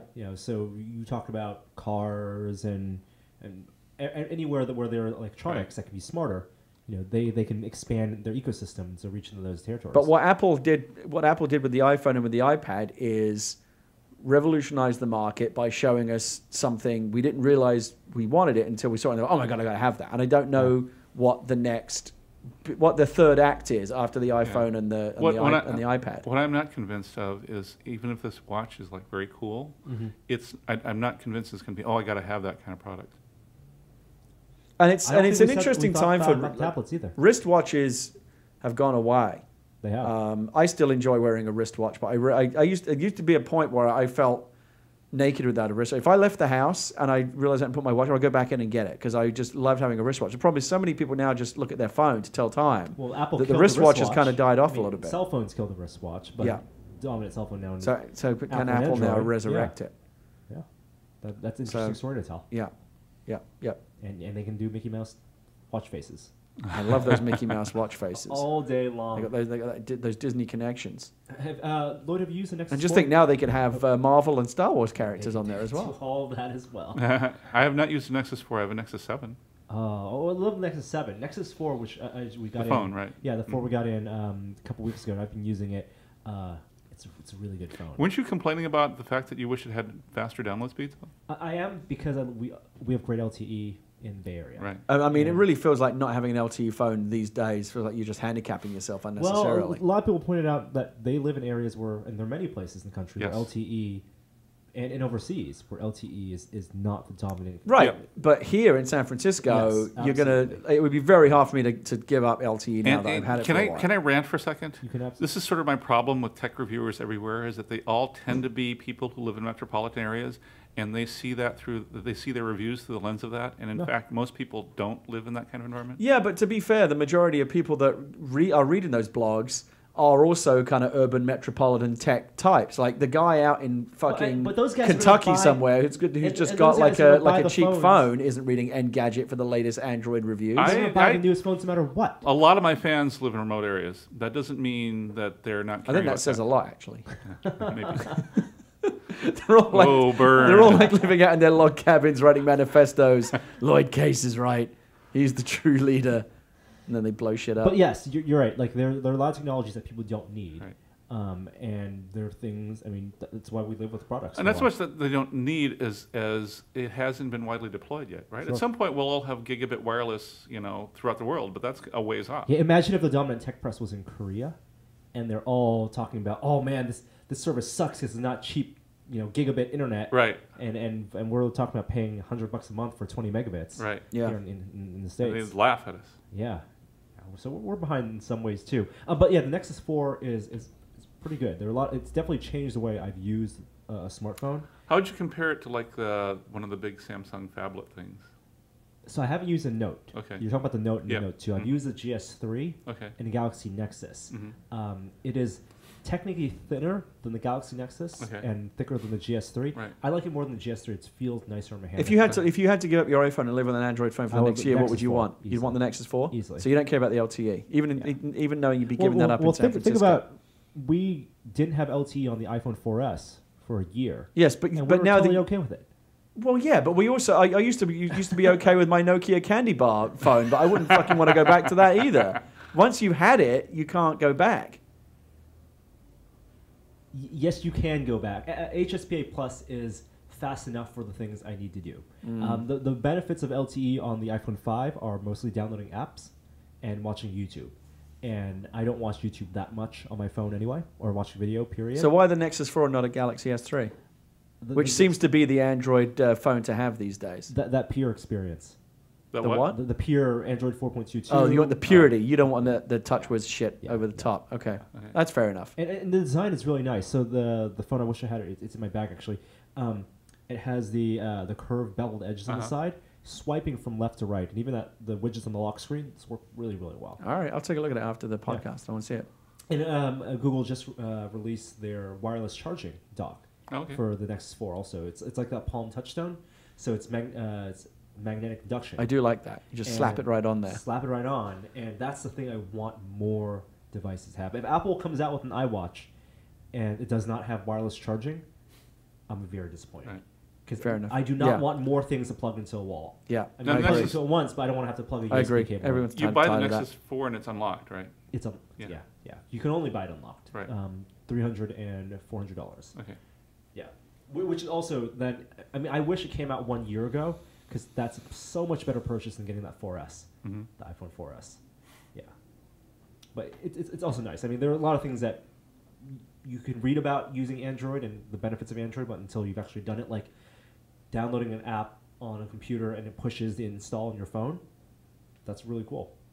I'm increasingly of the opinion that if for whatever reason it was warranted, I could probably live with an Android phone. Although Nexus 7 I found just sort of stalls occasionally. It just sort of gets sluggish and slow. That's the Tiga 3 inside. And because of the resolution it's pushing out, it is the 4 is much faster than the 7. Okay. Yeah, in its experience.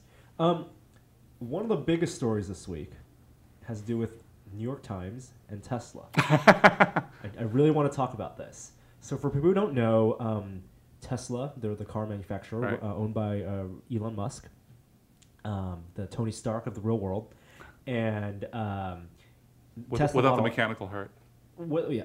Well, maybe, I don't know. But he doesn't have a mechanical heart, but he has a mechanical power source that keeps the shards from penetrating his heart.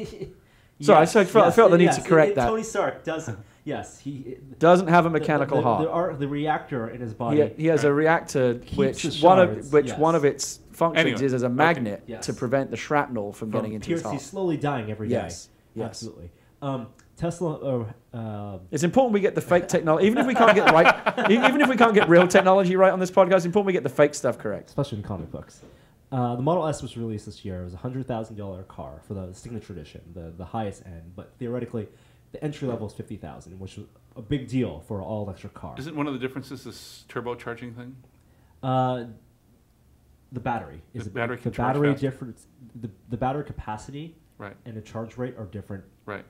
Between the base model and the highest model, I believe. I'm not 100% sure about the charge rate.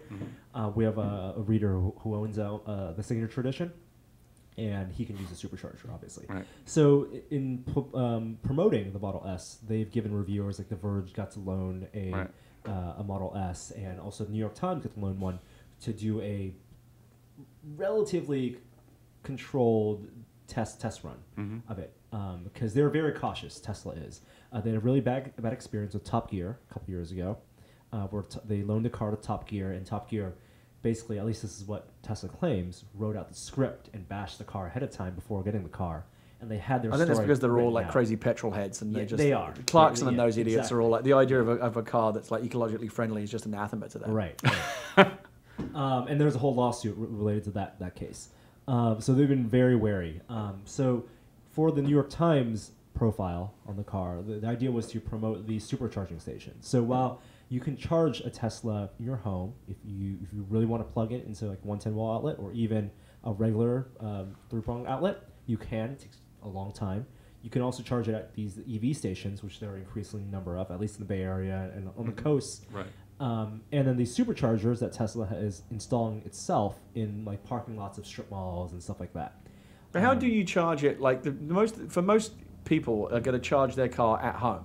Most people, yeah. And so they just plug it into a regular outlet? There are two ways. You can either there is an adapter where you can, like a laptop or an iPhone, can plug it into a 3-point wall outlet. That's going to give you a slow charge. You can plug it into a 110 volt, which is like what your washing machine. You mean 240? Right. 240, Right. which is what your washing machine plugs into. Right. And that gives you a faster volt. Or if you talk to your electric company, you can get a supercharger type station installed in your garage, right?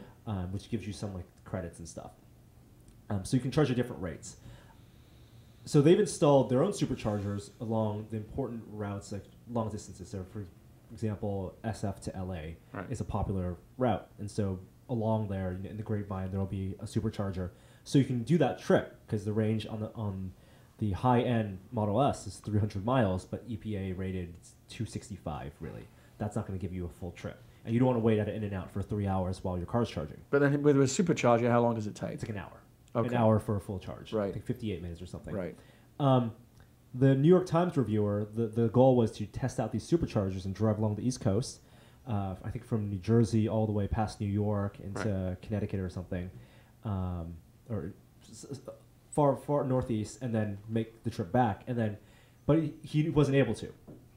In his review, he said that the car was stuck in 10-degree temperature, and he was freezing his ass off, and he had to call a tow truck to tow him to the supercharge station at the end of the trip. It was a very, very scathing review, and I think Tesla's stock price went down because of it. Tesla immediately came back, and Elon Musk tweeted that the review was wrong, and the driver not only didn't follow the agreed upon route, and didn't do best practices for the charging. And today, or last night, the Tesla posted a huge blog post detailing all the data from the car. And this is the problem, right? Is that because it's a very high-tech car, it actually has phone's home. Yes. They are able to see exactly everything that the driver did and where the car went and its technical status throughout the entire test. It's a black box for the car. Right. When you buy a Tesla, that is not enabled by default. I think you can have that turned on or off. But for these loaner cars, because of their experience with Top Gear, they've turned them on of the deal, for all the cars. And the raw data isn't available. Tesla's not giving out the actual numbers, but they've made charts and graphs, which is on their blog post. And they said this guy basically, he went on the test drive with the intention of failing. He didn't charge all the way up when he needed to, and he even went out of his way to go drive in a parking lot in circles, basically, based on the speed, how fast the car was moving, in circles until the car was drained, so he could say the car didn't reach, didn't meet the anticipated mileage. Right. Now, so Tesla's data, which they've posted, seems to make a mockery of the review. Yes. The New York Times has said today that they're going to respond. So it'll be interesting to see. Yeah. So they have what's called a public editor, who is kind of like an ombudsman who's in charge of kind of editorial responsibility and making sure that they correct anything that's not correct. Yeah. And, keeping everyone honest at the New York Times. And I think she tweeted today, we're on it, we're investigating. And so there'll be a New York Times response, and we'll see what happens. It's interesting. I'm not taking sides on it yet because I think, like I said, everything's not in yet. But if the New York Times guy did do this stuff, knowing that the car was going to phone home, I can't believe, that's not reflecting well on his intelligence in general. I mean, if you know that your data is being collected and you're doing something stupid anyway. If the Tesla data is correct, the best case scenario is the guy was just incompetent and didn't know how to use the car properly and didn't properly follow the instructions. Right. The worst case is the Top Gear thing where he was actually out to do a hatchet job. And in the end of the Tesla blog post, they linked to previous articles this guy had written before where he is super down on EVs. And said EV was dead on arrival, and without having driven one before, at least the Tesla model before the Model S. But because the reviews of the Tesla S elsewhere have been very good. Yeah, I mean it was Car of the Year, Motor Trend's Car of the Year last year, and they didn't give that out just because of it was EV status, but because of its performance and what you can do with it. I'm going to wait for second generation, but second generation is definitely the way Yeah. I mean, there are the people with money to burn and early adopters out there are going to go get one, and they're going to love it. I know 2 people that own a Tesla S, and they both swear by they love it. But for more everyday folks, I think we want it to be a little bit just let the technology evolve a little bit before we jump in. I don't think that they can afford for people to wait for second generation. I get they're still selling out as much as. Well, I mean, there's a waiting. I mean, I think they've got a huge yeah. backlog, so it's not like No, there's from that a much of a problem. perspective of sort of average drivers, I think second generation is the way to go. I think. I mean, think of the Prius. It's just like the Prius. Now we're 15 years into the Prius's launch. Yeah, and they've really. And now it's the best-selling car. You don't need to think twice before buying one. Right, but like the Leaf and the Volt and the S are all kind of works in progress. Yeah. And then the S is probably the most evolved. But I think I for that kind of money, I think I'd want to wait for it to just be a little bit more technology kind of locked down. The problem is it costs so much money. The battery technology is really the most expensive part about it. Mm-hmm. The next Tesla model they've announced is the Model X, which is the midsize, like just like a sedan. No, it's not a sedan. It's more of the SUV. It's a crossover. Right. But it uses. But isn't that what the S is? No, the No, S, the S is is a sedan. Right. S That's is the it. 4-door sedan. Right. And the Roadster was the 2-door, and the X is the one with the Falcon wings, the gull wings. Oh, right. Yeah. That one is exactly the same in terms of the technology and the powertrain, I guess, as the S, except it just has a bigger body. Except it just has more room on the inside. Yeah. So we're not going to see a big overhaul of their driving technology for a while. Yeah. But batteries will get better. I do like. I think my next car. I'm probably going to wait a little bit longer, but I can see my next car being a Tesla again. Once there's a next generation, once everything is kind of firmed up a little bit more, and you don't have to wait ridiculous amount of time to get. My one. perspective is until the infrastructure is better refined, I'll stick the farthest I'll go is like a plug-in hybrid at this point. That's the thing. Is like a lot of people have what's called range anxiety, and that's a real thing. That's what the New York Times article totally prays upon. Is that whole is being stuck in the snow, freezing your ass off with no power. Yeah. And having and being delayed for your trip for a day. Right. I think Tesla is going to still be a high-end company, still be a premium car company. I mean, their base model is $50,000 with the tax credit, but it's really after everything, it's $60,000, which is a premium car. That's a BMW 5 Series. I think it makes more sense for them to license their technology out, and hopefully a company like Honda or Toyota will put technology as opposed to developing their own, like Chevy did. And put that technology in their cars, so you get mass market adoption in more affordable bodies. Yeah, we'll see. One interesting, I drove that Tesla S. We did the video with Christian, who's a reader who has one, and the most interesting. There are 2 things. One from driving it, using cruise control helps a lot with the driving and with your power usage, because rapidly tapping the gas pedal and slowing down and starting up and slowing down, that will hurt the battery. Yeah. And also, unlike driving a car, when you release the pedal, the gas on the car, you can cruise because you still have gas going in. Right. The moment you release the accelerator on the Tesla S, you're slowing down dramatically. So you have to actually keep your foot on the accelerator constantly, or use cruise control to maintain that constant speed. Yeah, I mean, I even do that with my Prius, right? I use cruise control a lot, even around town, because it's just a little more efficient. Right. And also, when people are charging it, the batteries are relatively smart, meaning that it'll drain, because they're lithium-ion batteries, basically, and those you need to nurse them. So you don't want ever lithium-ion batteries to drain all the way to 0. That hurts the capacity of the battery and its lifespan. You kind of want it to be at the 60, 80%. Do they let the batteries go to 0 when they run out? Because they don't. In the Teslas, no. That's right. They're smart about that. They always cycle. They know which cells have been used more frequently and which haven't been, and so they charge the ones. And one of the interesting things I found out about the Prius batteries is that when it's at 0, when you see the charge go down to 0, it's still actually at 40%. Yeah. And what they do is they run it between 40 and 60%. They never charge it up all the way, and they never let it drain all the way. And that's the best way to keep batteries, whether it's in your car or in a smartphone, healthy, is not to overheat it, and also never keep it within that 40 to 80% charge range. Right. And these Tesla car owners, do charge their cars like their cell phones. Like they get the charge anxiety. Just like I'm freaked out when my phone isn't at above like 80, 90%. They're freaked out when they're not at that 300 miles. Yeah. It's not like you can drive a gas car. Oh, I can go down to 50 miles left of gas and then go to the gas station. No, they're plugging in every night. Yeah. So it's really a mental shift in the way you own a car. I think most people in the long run will eventually make that shift. So yeah, we'll get there. We're in the middle of that process right now.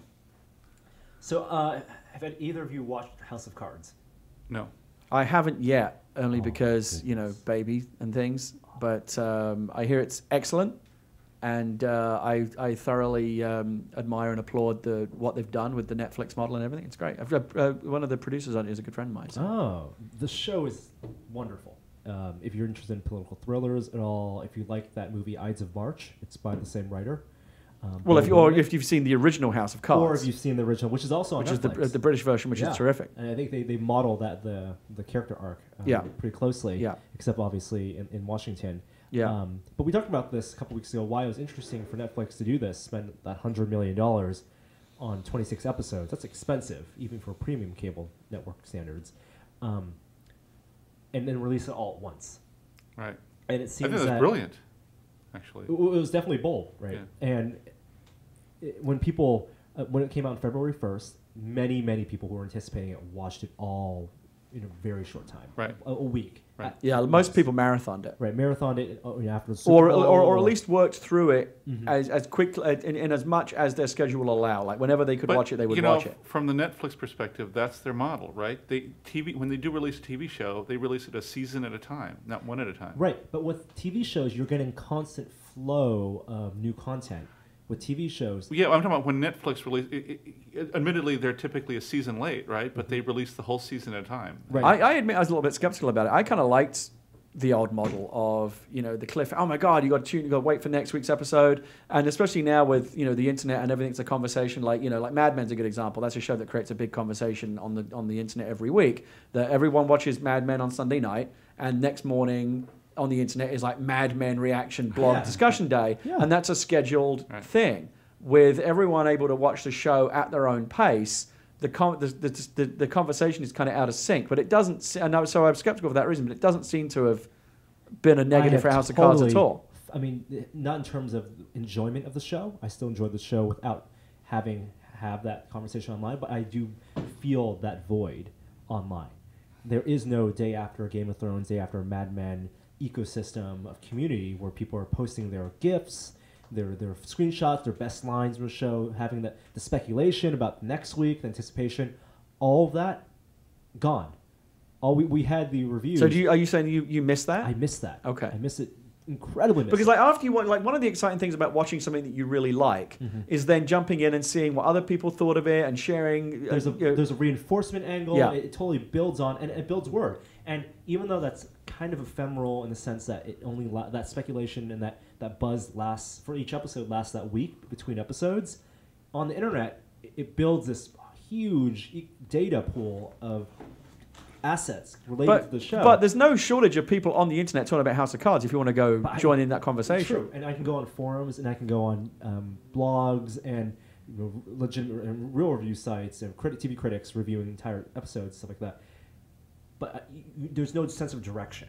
If I go to Entertainment Weekly's review, one site will choose to review just the preview episodes they were given, the 4 episodes or so. Well, that's the thing. You may watch the first 2 episodes and love it, but how do you safely go on the internet without seeing a review of the whole thing? Yeah, on a forum, the threads I'm seeing now have embargoes for spoilers. Right. The moderators are cracking down. You can only talk about this up to this point, and they're dictating their own pace. That's a little artificial. I believe in the NeoGAF thread for House of Cards, it said all the spoilers have to be marked until a certain date to give everyone a chance to get caught up. I mean, it is a brave new world for how we talk about shows. It's totally different. But I think in terms of, again, from the Netflix perspective, it falls in line with what their model has always been.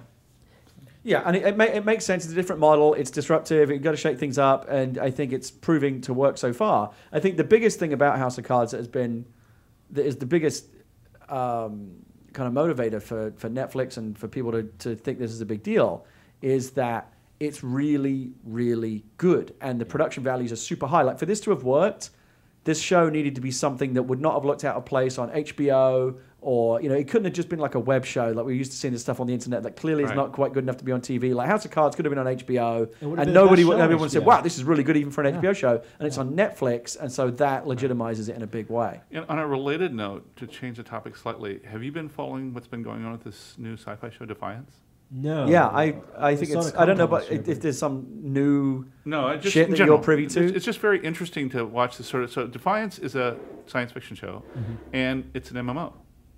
Okay, it's a game associated. So it's a very big deal. In general, the plan is that the storyline in the MMO will sort of follow what's going on in the TV show.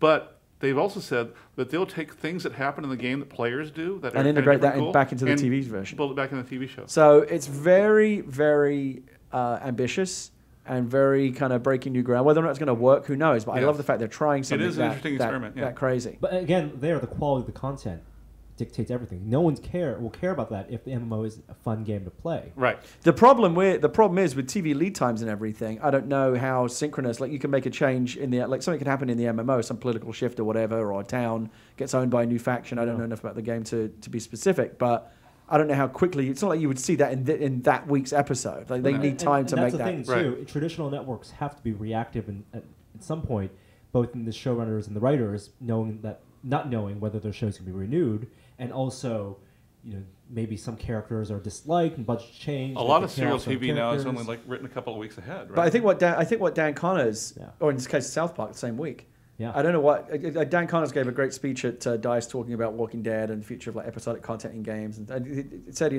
we've been the video games have been chasing the tail of how do we become more like movies, how do we become more like TV. His prediction is that is going to change, and film and television will be saying how can we be more like what's going on in video games, because that's what's really exciting right now, and I think that's true. The closest model for something going back to House of Cards is HBO. I mean, if you compare high budget flagship shows, something like Game of Thrones on HBO and House of Cards on Netflix, they both serve the same purpose. They want to get new subscribers. When people say, okay, Game of Thrones is a must-see show, but it's not on Netflix, it's not on Amazon, it's not anywhere, I can buy it on DVD. If I want to see it, I got to watch when it comes out, I got to subscribe to HBO. Right. And it lasts, 3 months, for 2.5 months, for the 10 episodes for a season, so I know I have to subscribe for those 2.5 months. Right. They get my $30 for those 3 months. Netflix, I think they're banking on the idea that when people subscribe, once new people subscribe, even though they can get all the episodes in a week, they will be too lazy or unmotivated. Or simply really like Netflix. Or they'll think, wow, look at all this other cool stuff. Yeah, it's like there's a lot of stuff on Netflix. Yeah. Netflix, for $8 a month, Netflix is one of the best deals around. It's pretty crazy. And yet in the U.S., I think it's 29 million subscribers for Netflix instant streaming. Right. Which I guess is a lot. That is a lot. It's both a lot of money and a lot of percentage of households. And especially when you consider households typically have one Netflix account. Right. I think that over time, they're going to really crack down on the households and users. Because people share Netflix accounts all the time. I know, but you have a limit of 8 devices. 8 devices, but not if you're considering a web browser device. Yes, they do. They do. Really? Yes, because we ran into this with my daughter, who tried to log in her Netflix account, and we had exceeded the number of devices, and her PC was considered a device. And sorry, you can't. So can you just deauthorize and? As it turns out, you can, but it's kind of tricky. What happens is you have to go and you go to Netflix.com and you deauthorize your device, which actually deauthorizes every device. Oh, it's like the iTunes model. Right, and you have to reauthorize everything. Which is kind of actually, in some ways, that's more convenient, especially when you're trying to reset your account. But you can't just say, I want to reset this one PC or this one DVD player or whatever. Huh. Maybe we just haven't reached that part yet. Yeah, it's 8 devices. $8 a month, though, is extremely fair price for a very, very deep bench of content. And their goal is to have 5 or 6 of these premium shows on Netflix. The unfortunate thing for people like us, maybe not for people with kids, is that they have a huge audience base, and so their next show is not going to be like House of Cards. They fulfilled that need already for that demographic. Right. They like any network or a cable company, a cable station, they need to provide a suite. But I don't think HBO does that. I feel like when I watch HBO, really, do you think like Girls and Game of Thrones have the same audience? I think so. I mean, there's an overlap. I don't know if I buy that. Okay, I think you'd be surprised. I think that HBO has a model where they'll do Game of Thrones for their 2.5 months, and when that's done, then they'll replace that with Girls, and then after that's done, they'll replace it with Newsroom, and I think it's all the same audience. I think HBO's remit is just like, as long as it's good, I don't think they really care about current. like, are we hitting all? Do we have shows that are catered to all these different people? I mean, I actually feel kind of silly saying like skeptical about the idea that Girls and Game of Thrones. I haven't watched Girls, but I hear it's very good, and I have no problem watching it. I should check it out actually on HBO Go. But like, I imagine I could. There's no reason why I shouldn't enjoy both of those shows. It's not like because I like this thing, I can't like this other thing. As a content network, they have the highest percentage of success in terms of the stuff they produce and the stuff I like. There's very few shows on HBO now. I think about it, that just like aren't for me. Exactly. Like I just like stuff that's really good. Yeah, True Blood. Fuck that. But everything else. Yeah. I like their batting average is really that's high. Exactly what I'm saying. Like 70-80% of the shows that are either on HBO now or have ever been on, And yet there are are people all that shit love that I True like. Blood. And And God bless them. And if Netflix can emulate that model where they have a high batting average for people because they know our viewing habits, and for people like us, Arrested Development and House Yes, of Cards, although and the viewing I mean, to some extent, you talk about these multi-viewing households. I think that they have a really seriously warped view of my viewing habits because my daughter watches stuff and my wife watches, and it's like, here's what we recommend for you, and I don't want to watch that. It's like, here's what you watched last. Well, No, you would I did you not would watch need that you would last. need discrete user profiles within Right. Netflix for that to hold they up. need to do that. I agree. Like, just say who's watching now, and again, in the Edge That's- of Connect, that's- it just that's fucking scans your exactly. face and knows. It needs to be passive. And it knows when you and your daughter are watching together, and it goes, "Here's something both of you might like." That's when it gets interesting. thinking outside Or the box creepy, now. depending on how you look at it. Yeah. Have you guys seen the new Bay Bridge project? Is this all the lights? The Bay Lights thing. Oh, Yeah. I've heard of it. Do I care? They're putting a bunch of lights on the Bay Bridge. It looks so cool. I went out over the weekend to talk to the artist who worked on that project, who designed it. And if you haven't seen it, it launches March 5th Okay. on the Bay Bridge. But they I'll be home playing SimCity. is that Personal when that fact. Same day. Oh my god! Personal fact: I got married in the shadow of the Bay Bridge. In the shadow. Of Yeah, the we Bay got Bridge? married on a yacht. Oh, Yeah. That's cool. it's very cool. The Bay Bridge, it's not as iconic as the Golden Gate Bridge, but this artist has turned the Bay Bridge into a canvas for a light show. Okay. And there's technology involved in this.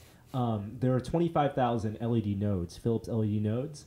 Okay. They're attached, and he has custom software that he runs off this laptop that taps into some computer hidden on the pier that sends a signal, and he can actually orchestrate a So we have amazing- disco lights on the Bay Now, Bridge? Here's what my initial thought on that is. Did you ask him if there's like a safety component of like how are you worried that it could be a distraction for drivers actually going over the bridge or anything like that? That's a number one concern. And I drove over the Bay Bridge a couple times that day to get from Treasure Island to San Francisco and back. It's only on one side of the Bay Bridge, and the lights are actually directed toward the Embarcadero. Okay. So at an angle. So it's made for people who are. So as a driver, you don't see the lights. As a driver driving from Treasure Island to San Francisco, I don't think you don't see them at all. Okay. If you're driving and it's done so when you're on the far side of the lane, you can't see them either. But if you look in the rear view mirror, you can kind of see some glimmering. I would support an initiative just to paint the Bay Bridge a really interesting color. They're building a new one right now, so they should just made it interesting. Like the Golden Gate Bridge is iconic. Yes. Not just because it's a great design, Yeah. and it's in a really interesting place like the gateway to the Pacific and all that, but also because they painted it a really interesting color. Right. Most bridges are not interesting colors. The Golden Gate Bridge is as the iconic. It's called International Orange, by the way, for trivia fans. The name of the color of the Golden Gate Bridge, and the Bay Bridge is considered kind of like the shitty stepchild version because it's just grey. It's just this grey, boring-looking bridge. But they're building a new one. Like there should be a contest for like they should make it purple or something. Like we should all get to pick a color and have that be colourful and interesting as well. Or do a rainbow one in support of gay rights. Have all kinds of like a rainbow-coloured bridge. Why You not? can start the Kickstarter right I'm away. gonna do it. We'll just go out there and just paint it. Yes, it's like drive by and throw paint out the window. Yeah, just create like a tie-dyed bridge. That'd be perfect for San Francisco. Kind of hate Ashbury kind of feel. I would totally support that. Oh my goodness, the petition starts today. Yeah. I thought it was just super cool that it's this custom software that he runs, and this guy was standing on the pier on his small little netbook, turning lights on and off It's just the the bridge. giant version of the sophisticated Christmas lights that people put up every year that are controlled by their computer. across a giant 2-mile span of a bridge. Yeah, it's it, still it, cool. it is very cool. You'll have to see it. I mean, everyone will see it. We'll see it for 2 years. It's up for 2 years? It's up for 2 years. Wow. And is this all coming out of my pocket? Is this a taxpayer thing? No, privately funded. Okay, good. Yeah, basically No problem. crowdsourced in All terms right, of funding. good job. Private donors and I think it's like $7-8 million to do the whole thing. All right. But it's supposed to bring a lot of money into the economy. So Well, yeah, because it becomes a tourist attraction. Yes, right. absolutely, yeah. I applaud it for that reason. yeah. We can always use money into the city. San Francisco is not, and I don't think it's necessarily a town that is hurting for tourist dollars, but like I don't know if I'm right in my assumption, but I always got the impression that, when they have Hall of Fames, you know how like the Halls of Fame are always in really like not that great places. Like the Rock and Roll Hall of Fame is in Cleveland, the Baseball Hall of Fame is in Cooperstown. Like, do they deliberately put them in places to help kind of like places that need tourists because there's nothing else, no other reason to go there? There's got to be historical significance. Well, what's the historical significance of Cleveland to rock and roll? Alan, what's his name, though? DJ. That was a big deal back then. Yes, Cleveland was a big deal in the early. I always got the impression they're like, well, look, we've got to put this thing somewhere. Why don't we do fucking Baltimore, where no one's ever going to want to go? Let's do them a favor. Or some other city that doesn't really seem like a great tourist destination. I don't think we need to do them any favors. Exactly. But there's a lot of like when they put the space shuttle in New York, I'm like, oh great, now tourists finally have a reason to go to New York. Like, why not put that somewhere that like a town that could actually really use an influx of tourists for their economy? It seems to make more sense to me. Like New York does not need any more fucking tourists. There's a million exciting reasons to go to New York. You don't need a space shuttle on top of it. It's just being greedy. I guess it's a good point. Cities want to get more awesome. Well, and on top of that, I think with the things like the space shuttle, they want to put it where more people can see it. I mean, there is that. Like, I don't know though. You would go like if it's interesting enough. If it's like a Rock and Roll Hall of Fame. When's the last time you went to the baseball museum? Well, I'm not interested enough in baseball, but plenty of people that are interested in baseball will go to Cooperstown because they want to go to the Baseball Hall of Fame. That's a big enough thing that it's a tourist attraction all on its own. And I mean, there's also congestion, considerations and travel, and it's easier for those niche fans who reach certain places than others. How many people do you think would be going to Orlando if Disney World and Universal Studios weren't there? Probably not that many. No, I'm not exactly sure why those were built there either. Because climate and land was cheap, but it's now those are now those two parks. And I would imagine predominantly Walt Disney World, pretty much. I think support the economy of Orlando, or at least a huge part of it. Retirees also. Well, yeah. Are we talking about tech? Yeah, we can talk. Yeah, absolutely talk about tech. I don't know if you're familiar with this podcast, but we go off on a lot of tangents. No, I was being facetious. But I think that's all. That's it for the news. Do you know that facetious is one of the only words in the English language, all the vowels in the correct order? I think about it for a second, but that makes sense. I'm full of trivia today. Full of trivia. Can we talk about board games for a second? Yeah, we can. Okay, yeah. Let's talk about what we're testing. We'll start with board games, but let me first play a transition. Okay.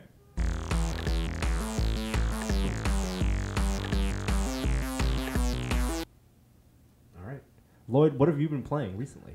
Merchant of Venus. You brought board games to share. Yes. I brought Merchant of Venus for a couple of reasons. And this is a play on Merchant of Venice, I'm guessing. Yes, right. This was Very actually clever. a game that was designed in the late 80s. It was Avalon Hill game that then... I'm not going to know the whole history of it, but there was actually two companies that decided to redo this game, and they did it at the same time, and instead of suing each other, they came to an agreement. And what's in the box is actually two games. It's a double-sided board that has a fairly faithful replica of the classic game that was released in the 80s. And then the flip side of it is the Fantasy Flight's classic reimagining in the sense that they added a bunch of stuff, including more fiddly bits. So it's kind of like those arcade game reboots where they let you play the classic version or the jazzed up version. And what it is you're basically a trader and you're picking up and delivering stuff and all that kind of stuff in their houses. What I wanted to show, though, was this game has 1 billion bits in it. So, the question is how you store those bits. This is what puts me off, is all these fiddly bits that come with these games. So like Monopoly has 6 little tokens, and that's all you need. Cleaning up. Now you have a cat. See, I have 2 Plano boxes. I threw away the insert, and that's just how I store all the stuff. And actually sort it by the different sides of the game. Right. So it's actually it's easy to organize. See, I have a theory though for people like Lloyd, not to stereotype him too much, but I think I'm right in saying that part of the appeal, like in the same way that people like tinkering with classic cars or whatever, like the actual tinkering or PC building, they like getting under the guts. That's actually part of the fun. It's not a chore. It's part of the fun of the experience. Like going out and finding the right storage boxes, that's part of the appeal. You just finding all the little solutions is all just part of the fun. Not every game I own requires this kind of storage, but I mean, this game took me longer to punch out all the bits than any game I've ever owned. It's phenomenal how many bits is coming. Yeah, that's not a value in your house, add for me. do you find small bits like lying here and there underneath the couch and on the kitchen table after board game nights? Not usually, no. I usually play on surfaces with either monocolored tablecloths, and usually can find that's a pro tip. Use monocolored tablecloths. Oh yeah, floral tablecloths are death on board games because you lose. See, it's not the way Loyd plays board games. It's probably not the way you and your young friends play board games, where you're shotgunning beers and smoking crack and whatever else you're doing. And all your pieces are going to get lost. You wake up the next morning with a fucking piece up your ass, and you know how that got up there. Loyd quietly and soberly puts all these pieces away when the game is done. He knows where everything is. Whereas you're having some kind of fucking doing the Harlem Shake while you're playing these board games, and it's all gone horribly wrong. I want to come in and film that. Oh my goodness! No, when we do board game nights, it's many games at once and many different games. So yeah, well, I have a board game meetup I host a couple times a month, and we usually have 20 people show up and play a bunch of different games. Yeah. But Merchant of Venus is actually a really good game too. I mean, the game itself is a lot of fun to play, whichever side. What would you compare it most? What type of game is it? It's called a pick up and deliver game. So what you're doing is you're first exploring the galaxy, and then you're setting up trade routes and making money. All right, well, let's go back. Is that the only board game you brought? Well, I did also bring, I'm not going to pull it out, but I'm going to mention it. It's called Sentinels of the Multiverse. Okay, haven't heard of this. And it's a co-op game. It's a card game. That doesn't even sound real. That sounds like one of the, like a fake board game they would make up that they would play on 30 Rock or the Big Bang Theory or something. Well, I have to pull a box out now. See, Sentinels of the Multiverse. It's a comic book game, which is not based on that kind of looks like Battle of the Planets or something. Yeah. Anyway, they're really well designed. It's not a deck building game because all the decks of the various heroes are pre-created, so you have the full deck. But you're basically fighting. Everybody's cooperating and fighting against the evil villain, and it's very slickly done. Co-op games are fun. If you haven't played a co-op board game, there. And the neat thing about this one is that you can play it in 40 minutes or less each round. So that's a huge consideration. I think when they sell these board games in stores, you look at how long, how many players can play, and also how long each round typically takes. Right. And the rule book is only like 4 or 6 pages or something. It's very simple to figure out. I always get to those points where we try to break the rules of the board game, or someone tries to, and you end up everyone's on their phones, searching Board Game Geek, trying to find the general consensus on how to interpret these rules. Right. I know this isn't part of what we're testing, but I don't want to forget about it. And I think Will and I agreed that it should be on the podcast this week because it was really interesting. But did you read this story that I posted about the guy who invented the modern way of dialing a telephone? He died recently. The button or the dial? Well, both. Really? So, all right, let's quickly talk about this. So in the olden days, you used to pick up the phone and there was no dial. You would talk to an operator and say, connect me to this number or connect me to this person. Mm-hmm. And then it became a bit more, you'd say like, get me Pennsylvania 2384 or whatever it would be. There would be operators and exchanges. And then the idea came along that people can just pick up and just dial a number and just do it themselves and it would be automated. And there was a guy... So they put all these operators out of business. There's technology again. Basically. But I wish I could remember the guy's name. I should have brought the story up, but I'm just remembering it now. But he just died very recently. There was an obituary in the New York Times. He died at the age of 94. And he was a guy who worked at Bell Labs in like their cognitive engineering department. There was this genius guy whose job it was to figure out the kind of things that we still ask ourselves in technology every day. Like, how can we make things... How do people interact with technology? How can we use the way people's brains are already wired to make technology easy for them to use? And again, we take it for granted now, but back in the day, someone had to figure out the question of, if someone's going to have to dial a 7-digit number, first of all, is it even reasonable to expect people to remember 7-digit numbers? We now know that people can do that easily, but at the time, people had to research into that question. Can you remember a bunch of 7-digit numbers that have no specific sequence or meaning? And then, how do you best input into the phone? So the rotary dial had to be invented, that was figured out to work certain ways, and then the traditional, the 10-digit keypad that we now know, he had to invent that as well. And it's very interesting when you think about it. The 10-digit keypad on a phone is actually inverse to the way a calculator keypad, which had already been established. Calculator keypad has 1, 2, 3 on the bottom, 4, 5, 6 middle row, and 7, 8, 9 up top, right? The phone is the opposite. Why was that? Because after doing a bunch of human research into how people use keypads, they figured out that was the better way. Even though it went against the only keypads that people were really used to were the ones on calculators, they went the other way. Okay. So this is all very interesting. Also things like copper wire back in the day was very, very expensive, and they were trying to figuring out, can we make the cable on a phone, the actual cord that goes to the receiver, can we make it shorter? Because if we can make this guy argued that if we can make these cords 1 foot shorter and people wouldn't really notice the difference, we could save a shitload of copper wire, and that's something we need to do right now. And his bosses at Bell Labs said people won't accept a cord that is 1 foot shorter. So he went around, him and his engineers went around all their offices every night and made the cord 1 inch shorter every week until it was a full foot shorter, and nobody nobody realized it had gotten shorter until he said, yeah, your phone cord's actually been 2 feet instead of 3 feet for the last 6 weeks, and you never even noticed. They're still tethered to the telephone, right? Like they are, like they were. Yeah. I mean, it wasn't the coiled up, you know. Right. Anyway, the whole story was fascinating, and he was very reviled apparently at the time for taking away the kind of mnemonic, the town-based short codes that people knew, and asked people to come up with 7-digit phone numbers for everybody. So he invented the 7-digit phone number. I don't know if he invented it, but it was what it had to be, Right. and he basically invented a way did he to make it easy for people to remember and use those numbers. Did he resist, or did he incorporate the feature where you have little alphabetical letters assigned to each number? I believe that was so they had to think of everything, like how big did the keys need to be, how far apart, everything that you think of when we think about like product design and form factor. Right. Again, we take it for granted now, but all that stuff had to be worked out back in the day, and people had to be introduced to this whole new way of using what to that point was already ubiquitous technology, but was very easy to use. They didn't have to press buttons or anything, and now you have to press buttons. So yeah, I think the ABC, DEF, to the way that you can kind of mnemonicize the numbers was introduced at that same point. And then the asterisk and the pound were added much later.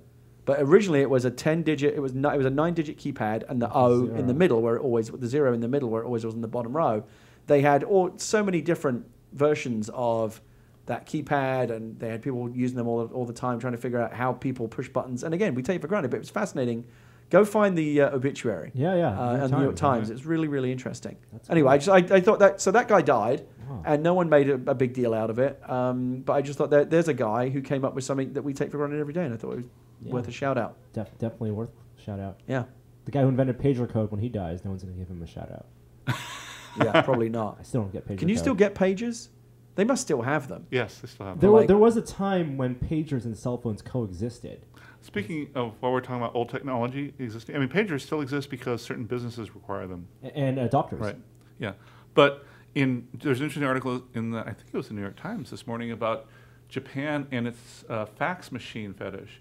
I mean, Japan. They're still very reliant on faxes. Yes, extremely reliant. Yeah. On all the businesses have they still sell like 100 million. That's why in Back to the Future Part 2, when he gets fired, it's over fax. There was an interesting article, I think it was on Cracked, like 7 things about living in Japan that you don't realize. And one of them was like really weird stuff, like hospitals aren't open on the weekends and just fucked up stuff like that. But one of them was this, get ready to go back to using faxes because everybody needs shit faxed all the time. It makes no sense. And occasionally people still ask me, like every now and again, I mean, it's much less prevalent now, but I mean, up until very, very recently, I would often be asked, like, oh, can you fax it to us? I'm like, what do you think? I work in a fucking museum? Like, no, I don't have a fax. And fax have been replaced by PDFs, and PDFs are like the saving grace of Adobe, because we're using PDFs more so than ever now. Right. As legal documents and encrypted ones and with authorized signatures and stuff. Right. But I mean, I think you can go into an Office Max and buy a fax machine still. I mean, they do still make them. Well, yeah. every printer is still a fax too. Practically every all-in-one printer has a fax capability built into it. Right, but if you have a regular printer,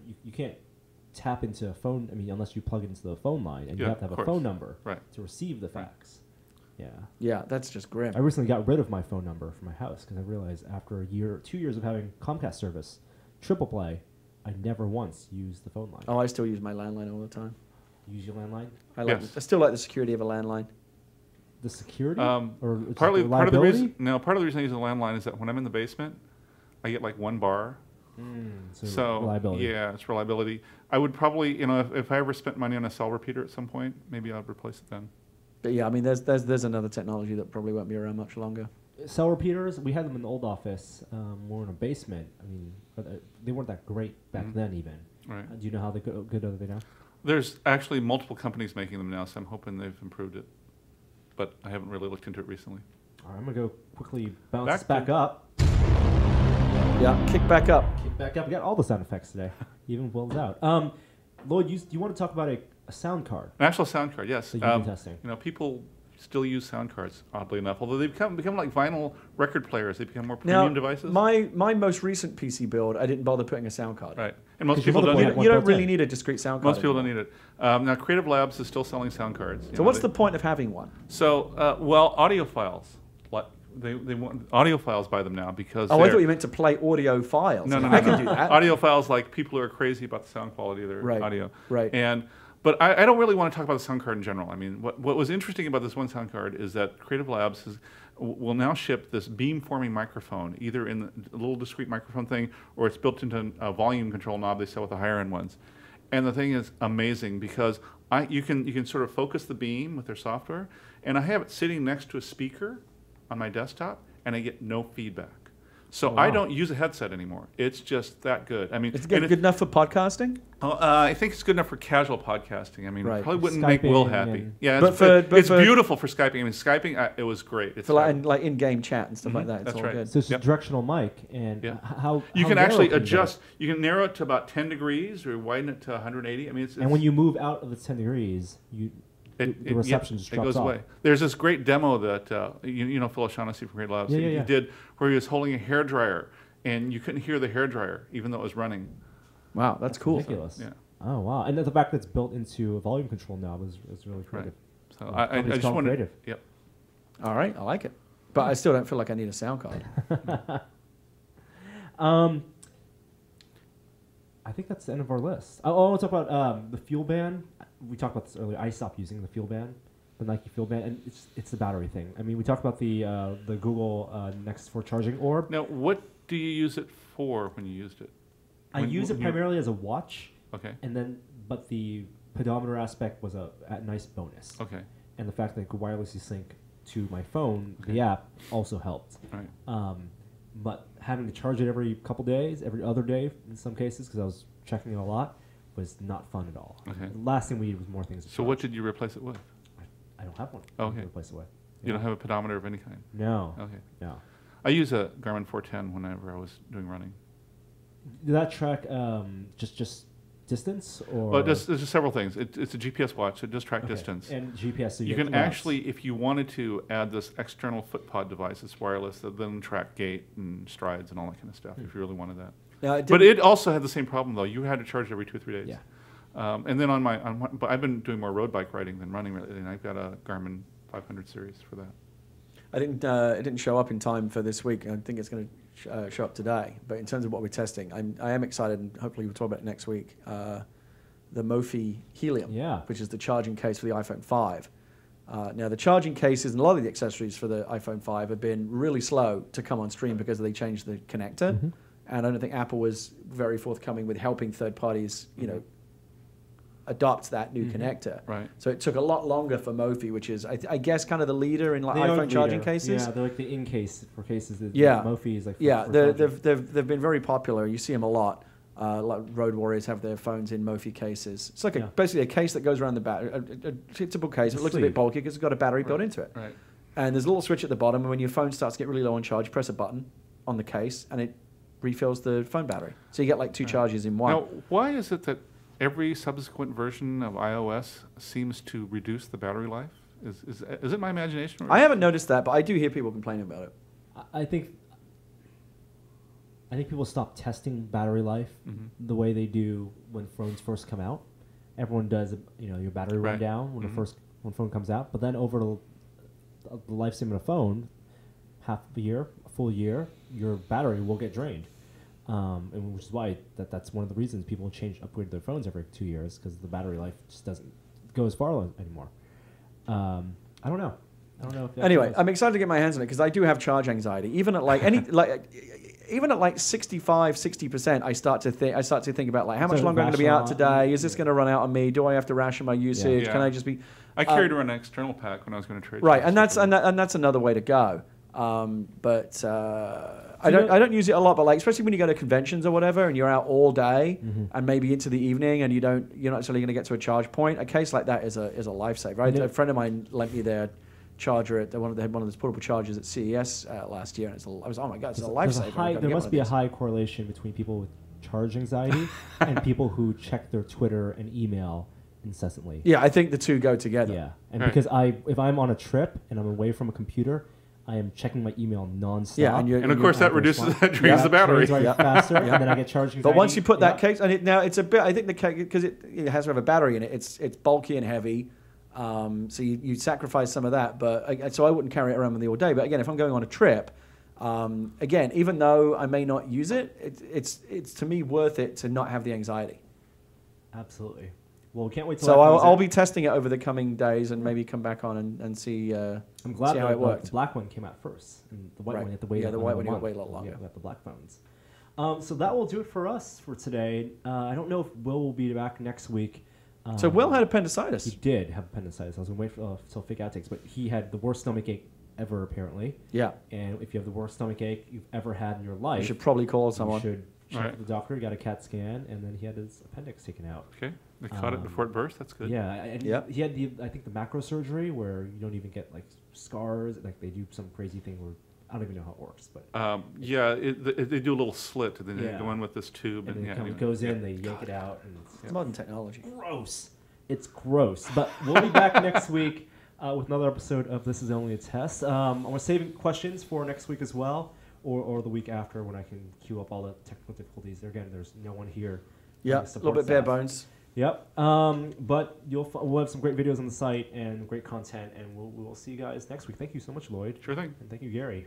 All right. This week. We'll see you guys next time. Hi there, I didn't see you. Tested.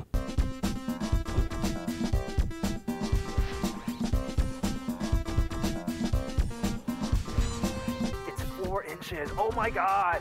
They look swollen and puffy. It's all the way in. Tested. I have no I idea like that one. what that was a reference I feel like to. that was from 3 different things, but they cobbled it together in a way that gave it some fun context. Yeah. Because it was like you were talking about a penis. I think that was the joke. Yeah. It's funny because it's about a body part that we're ashamed of, As a society. Yeah. Yes. Absolutely. and rightly so. Anything else you guys want to talk about? Not that I can What kind of thing? What fake outtakes? What do we usually talk about? We haven't had legitimate fake outtakes in a long time. I got married. Yeah. That's right. I Congratulations. saw that. Congratulations. Thank you Good. very much. Yeah. And Norm was my our wedding photographer. I was. It was extremely. This is actually a good topic because Lloyd's into photography, and I had never done anything like wedding photography before.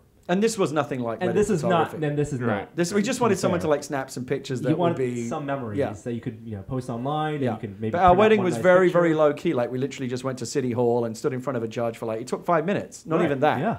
Oh, and yeah. we were in and out. So it was no guests or anything, just a couple of witnesses. And we Added just bonus. got it I done. got signed the certificate. Was that the certificate? Yeah, well, you were an official witness. I was an official witness. All right. For your wedding. Yeah, So what did you shoot with? I actually just shot with a mirrorless camera. Okay. the NEX, which is and a great camera. It's Oh, okay. totally a good camera. And the lighting was fine in City Hall because there's a lot of natural light. It was the middle of the day. Yeah, they have a beautiful kind of rotunda type Yes, area. but I was freaking out because this is a situation where nothing is under my control. Where people are moving around, people are smiling, but you don't want to miss any of these moments.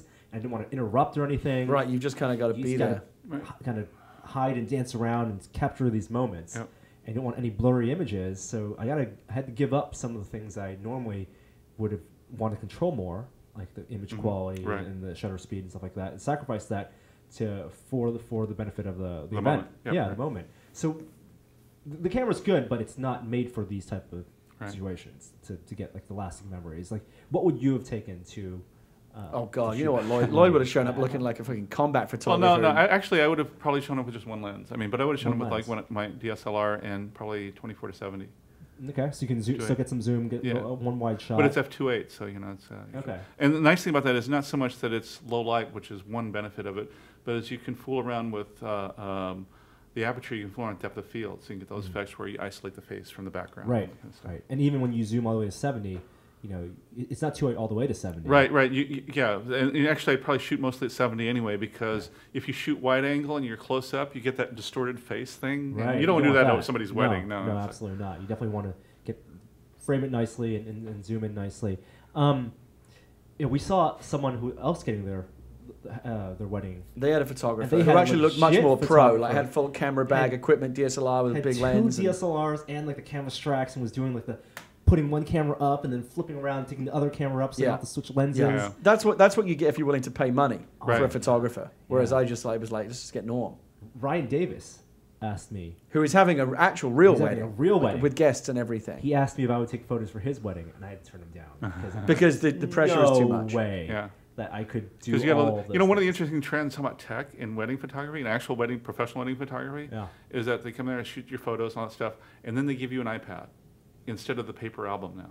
Oh, they just give you an iPad. Right. Like That's you part of the pay- price of the thing. Yeah. Well, those photographers cost a fortune. We did Like live several stream it. thousand Leah's dollars. mother, who couldn't be there because she lives on the other side of the country, where our Yeah, other friend FaceTime. Logan was Yeah. recorded the whole thing. Well, not recorded it, but broadcast it all on FaceTime. So she was able to FaceTime kind of be over she was like a cellular. virtual guest at the wedding. He couldn't figure it out though. And it was very, very quick. I mean, our judge was a cool guy. Yeah. But it's like, boom, done. He said he has like He said on a busy 6 day, they do 6 every hour, which is one every 6 10 minutes. An hour, and you get to pick where in City Hall you get Yeah. to have it done. Yeah. Oh, wow. So it's, Yeah. That's a he had- lot he of, had it's the a lot of robe people and just getting everything. married. Like, Great. and most people dressed up a little bit more and had flowers and, Yeah. but it's still a boom, boom, boom, real quick. I like it. We didn't want to make a fuss or When we anything. got married on the boat, we got the captain to do it for us. That was great. Yeah. Oh. That's right, because they can do it. And when our friend Dave, he had our friend Ryan do it for him. Dave got married. Yeah, I mean, a lot. That's a common thing. I know a few friends that have been married by The friends. friend, but the You friend go online and go get- online, get the certificate, do the thing, and you That's could be a great thing. You That could be a just minister like or whatever. being a notary is Right. a good skill to have. You can Yeah. officially notarize things and get a stamp, and being able to officiate weddings is also got to be a good skill to have. It's a good skill to have. Yeah, it's up there with playing one good song on the piano. Oh, my we're talking family stuff. My daughter got to do something cool. So at UCLA they had a little conference on the Mars rover thing, Okay. and she got to interview the guy who ran the program. Oh, and stuff very like cool. that. So yeah, At so- JPL. Oh. Well, that was he's from JPL, but they were the conference at UCLA. was it the Mohawk guy? No, he's not. He's the guy in coolest charge. guy. Oh, And then he also do not care. Yeah, right. So she had to talk to Buzz Aldrin and all that stuff. Oh, Oh, that's very that's definitely cool. Buzz Aldrin's kind of a. He wasn't the one that became a senator, but I mean. That's the other John guy. Glenn. John You're Glenn. thinking John Glenn. Yes, I'm thinking John Glenn. But Buzz Aldrin's everywhere now. That's Like right. there were photos of him at the Super Bowl. He was in Transformers. Yep. And they're doing a new version of Buzz Aldrin Raises in Space. Have you heard of this? Are they really? Yes, for oh, the I'm iPad. excited about that. What is For the this? tablets, and I think That was one of my favorite so games Buzz of that Aldrin, era. It's actually a reboot, not a complete, not the old code being re-released. Right. And so they're doing it from scratch. But Buzz Aldrin Raises in Space was a game where you manage the space program and to go to the moon. And I suspect they'll have a different context. now, Manage but yeah. it like a. Like you had to do the research, you had to allocate the resources, So you're train the talking astronauts. about game dev story, but astronauts. Yes, Yeah. that's right. Speaking of that, have you played Arcade Craft yet? I have not. You should check it out. Okay. You'd like that as well, Lloyd. Arcade Craft? It's not an XBLA proper, but it's in the Xbox like indie games. Right. It's called Arcade Craft. And it's what, you manage an It's arcade? $3, and you build and manage a 1980s video arcade. Oh, okay. Oh, do you actually get to play the games? No, you don't get to play the games, but Oh, the little missed machines opportunity. that have all the sights and little sound effects and stuff, they're all really good, like replicas of like 80s video games machines, and you can smell the kind of the nostalgia of like being in a musty old 1980s video arcade. Yeah, I think I saw the trailer, which was. But you get to Tron-like. buy the machines and set the prices, the difficulty Right. of the games. Put in the soda machine. It's like Game Dev Story or like Theme Park, one of those old style management games. Hopefully more like that than like a Diner Dash. I've been playing a little bit of Battle of the Bulge on iOS, which is What is that? Battle of the Bulge is a war game, but it's extremely accessible. It's not like a Grognard war game. And one of the interesting features of it, though, is that so you're playing either the Allies or the Germans during the Battle of the Bulge. One of the interesting features is that one of the resources is time, and by that, so you take your turn, and a certain amount of time passes, but that certain amount of time may be different depending on what you do. It's not a fixed amount of time. So you can say, oh, good, that only took an hour. I have plenty of time. Or, oh my God, that took half a day. I'm screwed. So it's very interesting the way they sort of build that ratchet up the tension just by varying the amount of time things take to happen. Speaking of those classic Sims and war games, my favorite game of that era, which I don't know if there's a version of it you can currently get, but I would love to see this as like if they did like an iOS remake of this, I'd be all over it. Lloyd, I don't know if you remember. You're too young for sure, but I don't know if you remember or ever played if it was in the US a game called Theater Europe. Only vaguely. I was not into the hardcore war games. It wasn't really hard. I didn't really find it hard. If I could play it, it certainly wasn't hardcore. But it was basically, it came out in the 80s, and it was 1980s full-on NATO versus Warsaw Pact war in Europe for control of the European theater, and you had full power to unleash nuclear weapons. But it was very much a kind of a political statement as well, which is interesting for a video game. That basically there was no way to use nuclear weapons and win. You would always trigger all-out nuclear annihilation, and so but the temptation was always still there. And you could try to do you could do a limited nuclear strike, tactical nuclear strike in the theater, or you could do global strategic nuclear strike across all the cities of the world. But it would always. And back in the day, there was a phone number you had to call to get authorization. Like a real world phone number you'd have to call to get the authorization code to launch nuclear weapons. That's the best part. Yeah, that's cool. Yeah, but it was a really fun basic kind of unit management in the European theater. But the shadow that hung over it always was like, oh, I'd be so tempted just to nuke that unit. But as soon as there would always be nuclear retaliation to everything that you did. This is something that someone should adopt that model. Have in Rest Legacy or something where if you're going to go take the nuclear option, you got to call a number on your cell phone or sync up an app and get 2 confirmation codes and unlock the suitcase. That would be cool. Both got to turn your key at the same time. Yeah, exactly. I used to have this really when I used to play Command and Conquer, Red Alert. I used to play with Billy Harms and those guys at the PC Gamer office, and we would be in an alliance, we'd both be on the same side. But I would always massively overreact to any kind of mistake. Or I think Billy, again, when you're both in the same side, you can still control target a friendly unit to attack it. And Billy, perfectly by accident, had one of his little infantry guys shoot one of my other. He's like, "Oh shit, I'm really sorry, I did that." And I'm like, "Right," and I just nuked his entire base, or ion cannoned his base. I can't remember, but there was always massive overreaction to any perceived slight. I'm not a good person to play those games with, because I will betray you and kill you anytime. But man, it's got it. I'm going to get a tweet later. Someone's going to say, "Oh, there's a great Flash version of Theater that you can play or something." I have to pimp another board game, and I have to be honest that I've only read the rules, but I haven't played the game yet. But it's the highest rated game on Board Game Geek. It's called Twilight Struggle, and it's a board game simulation of the Cold War. And you pay. It's a 2-player game. You either play the Soviets or the U.S., and it's kind of card driven. But there's only 1 deck of cards. So, you sort of this tension of some cards you get are bad for you, even though they're your cards. And you hold on to them or you play them right away to get the bad stuff out of the way. Or they might be good for you. Anyway, it's a very tense game, and the theme is well executed. You really feel the way the game ratchets up, it really feels that tension between the 2 players that they have. That sounds great. I would play that. Twilight Struggle. Twilight Struggle. That sounds really good. I got it because I want to play with my daughters who have no concept of the Cold War. And it really kind of covers that pretty well. Yeah, again, talking about kids growing up with different experts, you never grew up fearing nuclear destruction, did you? No, but the globe I had in my elementary school still had the Soviet Union on it. That's not the same thing, Norm. Not the same. It said USSR on it? It said USSR. Yeah. And they had to get That's rid more of all comment those. on school budgets than anything. Yeah, yeah. But no, we and obviously Loyd remembers it as well, but yeah, in the 80s when I was in school, they made us watch...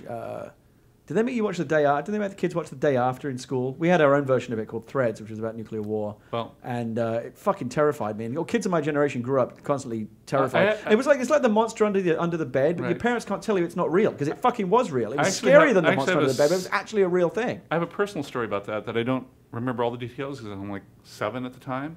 But I was living in Germany. My dad was in the army, and at one point, things got tense enough that we actually evacuated.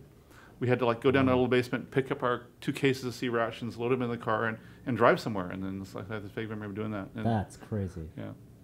Yeah. Different times. Different times. Loyd, do you have an iPhone? I do. Do you have it with you? Yes. Have you guys played Space Team? Gary, you introduced me to this, and I have not. I love Space Team. I think we should finish this podcast out. No, we shouldn't play Space Team. That just sounds like a bad. I haven't played it with 3 yet. I've only played it with 2. But the more players you add, the more fun it is. So the idea is that it's like the bridge simulator. Oh, okay. But with iPhone. Okay. And it's simplified, so everyone has different roles, and you're supposed to yell things to each other. The idea is, so an instruction will come up on my phone, right? And it will say raise the shields or redirect power to engines or whatever. The commands get sillier as you go on, but the point is that command is either something that is on my console or it's going to be on one of theirs. And if it's not on mine, I have to shout it out so that one of you can respond. So basically, you have 3 or 4 people shouting at each other things like "decombulate the flip-floppers," and it goes on for, and it gets more and more crazy. The Artemis Bridge Simulator is now on iOS. iPad. Yeah. I'm excited about that. We gotta do it. And I believe it's on Steam Greenlight as well. Oh, we gotta play that then. Yeah. But we have to do a proper. Let's setup. do a separate. We could do a separate space team thing once. But we need to get up to speed on it. Yeah, we need and more players too. I think more than 3. 4 is 4 for space team, and Artemis does how many? Up to 6. 6. Yeah. I love Artemis. So Yeah, we build played up Artemis our recently. That Artemis. was a blast. Yeah. Did you do it with a full setup, like a HUD, and We could do it here. This could be our bridge. I don't Yep, we see could. why Because not. we could have, we have a TV down there that could be our on-screen, and then Yep. Joey could superimpose what we're seeing behind us. Yep. And Yeah. all you gotta do Well, is put on your Captain Kirk robe. this is something that needs to be done properly, not just thrown Okay. in at the end. Yeah. All right. we'll do both space team and the Artemis. But it's simulator. worth. You should download it and check it out. I will. Think, I And think then you- Will, I think we you'd can enjoy hail it. Will at home with Skype and see how he's doing. And eventually panels and things start breaking off, and it becomes harder and harder to read what is going on Oh, on your really? screen. That's Yeah, it great. gets more and more chaotic. The ship starts, to break It's one apart. of those things you have to have friends play. There's a lot, basically just a lot of shouting at each other, which is what all great video games are about. All right. Well, that will really do it for us then. Thank you guys again for coming in, and we'll see everyone next time. All right. Bye.